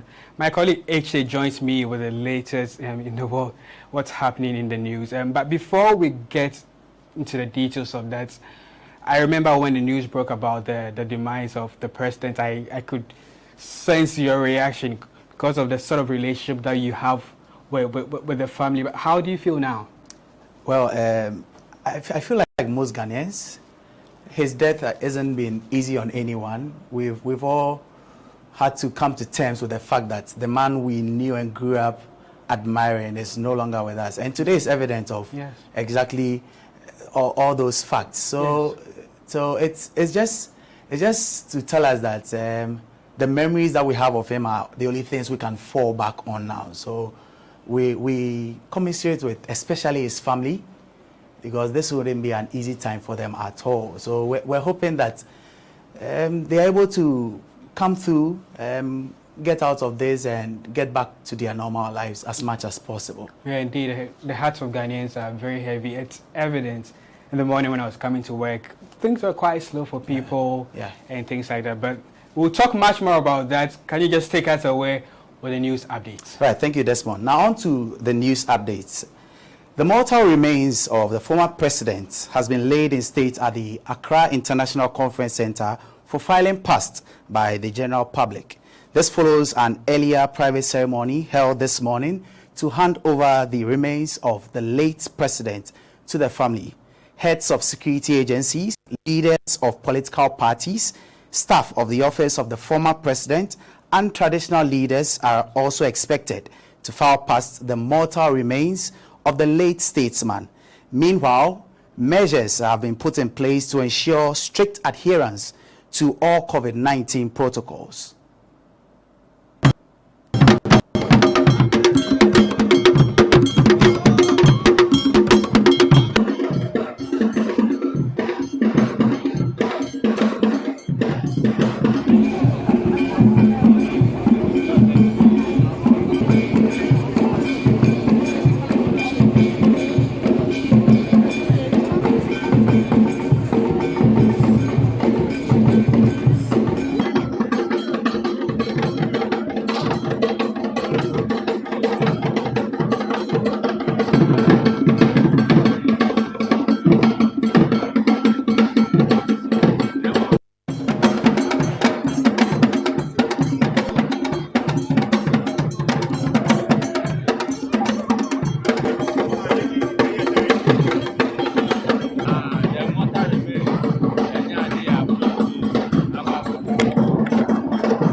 My colleague, Lord Eduasari, who is at the conference center, spoke to a few prominent individuals after they paid their last respects to the statesman.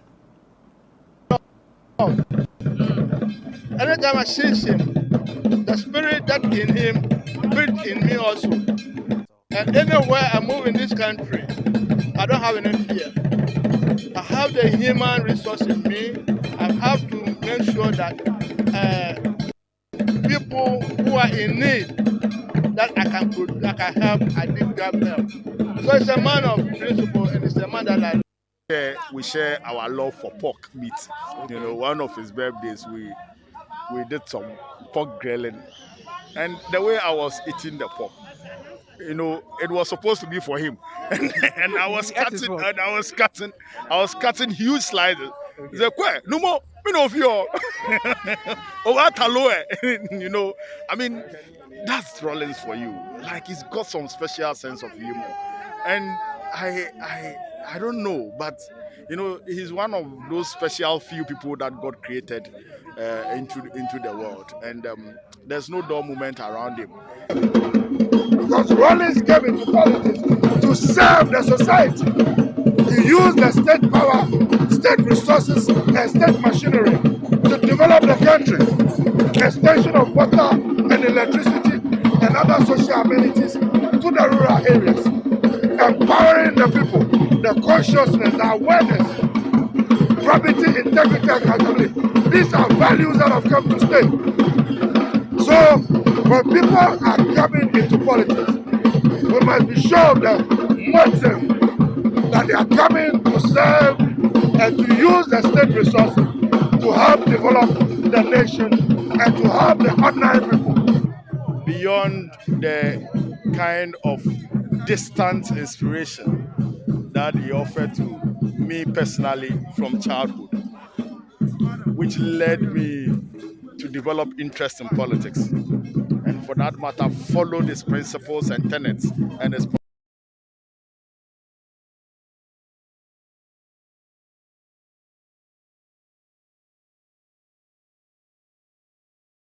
Rawlings at the Christian Borg Castle when he was the head of state and president of Ghana.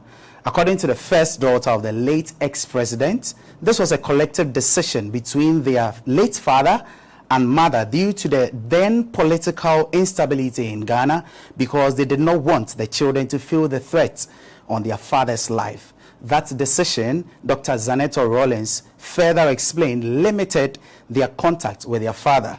She revealed this during a vigil held in honor of Jerry John Rawlings at the Air Force Officers Mess in Accra, Saturday, January 24, 2021. It was quite complicated sometimes. We didn't live in the castle with him. I think that was a joint decision between my parents for two reasons. One of which was the fact that he knew that at the time, because there wasn't that much stability, there was a threat to his life at some times, and he didn't want us to be a part of that.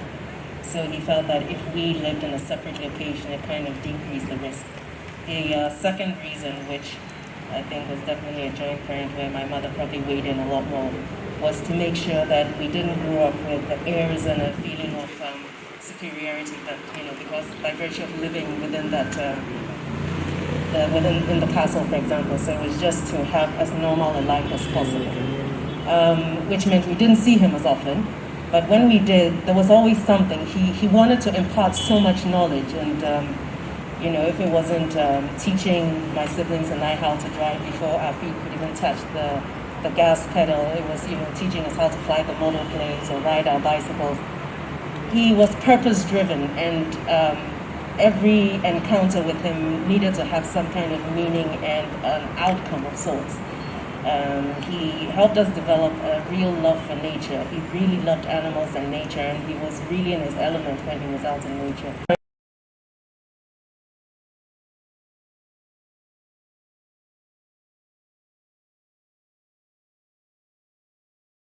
Anna. Moving away, 6 mortuary workers are believed to have died from COVID-19 in the space of 1 month, across the country, causing fear among the workers.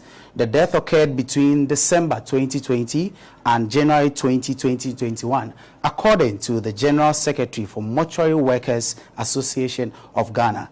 Speaking to Kumasi-based Otek FM, Richard Kofi Jordan attributed the deaths to the unavailability of personal protective equipment. According to him, the remaining workers are now afraid to go to work for fear of contracting the deadly virus that is fast spreading and killing people in the country. He further threatened that the association may soon lay down their tools and abandon corpses in the various morgues if health authorities fail to address the situation soon enough.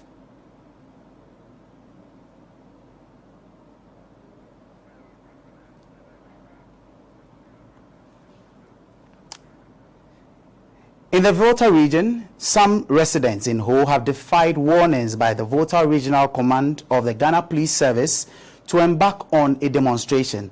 The residents, who are part of a pro-New Patriotic Party group, Volta MPP Grassroots for Justice, are objecting to the re-nomination of Dr. Lecha, who was regional minister between 2017 and 2020. The police had earlier in a statement cautioned against the demonstration, citing the increase in case of COVID-19 in the region. But scores of its members have since hit the streets, clad in red, with placards to re-echo their concerns.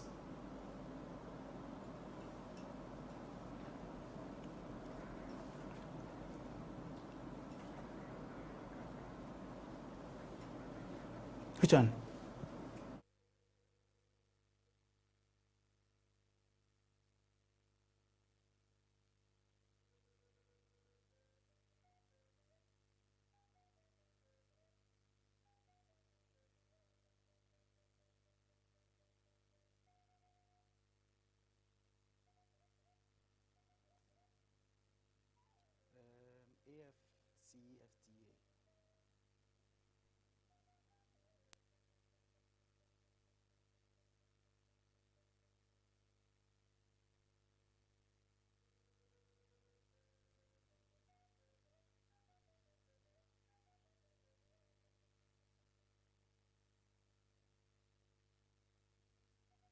On to business. President Nana Addo Dankwa Akufo-Addo has described the African Continental Free Trade Area as the most important initiative introduced by the African Union.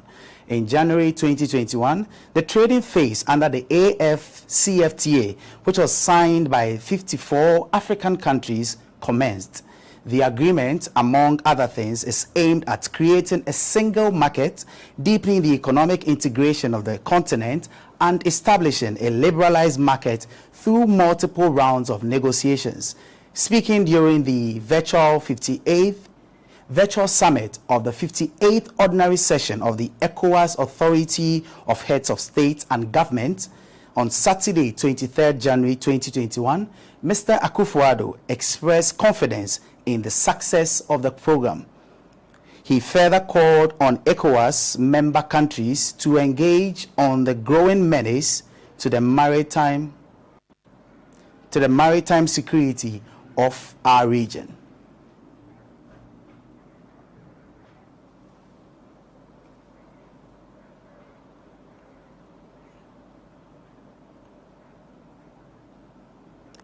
The government of Ghana has set a new deadline of May 2022 for the unification of the Sankofa and the Afena oil fields, the former already being operated since 2017 by ENI and the latter discovered in 2019 by Springfield, but still awaiting a plan of development.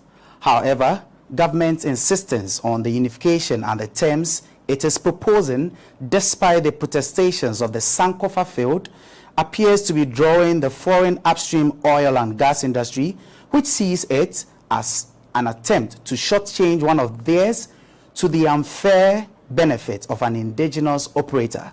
While this assertion is questionable, even local industry analysts are beginning to fret that the circumstances of the situation holds the potential to discourage direly needed foreign investment into Ghana's nascent but highly promising industry.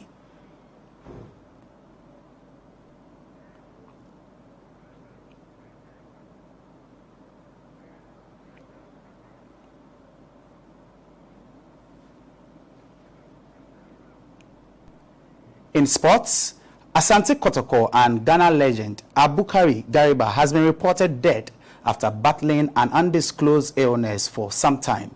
The former Ghana and Kotoko goal machine died in Kumasi, where he has been living since retiring from active football, and has since been buried in Kumasi per Islamic conventions. Abukari, who was 81 years, is hugely remembered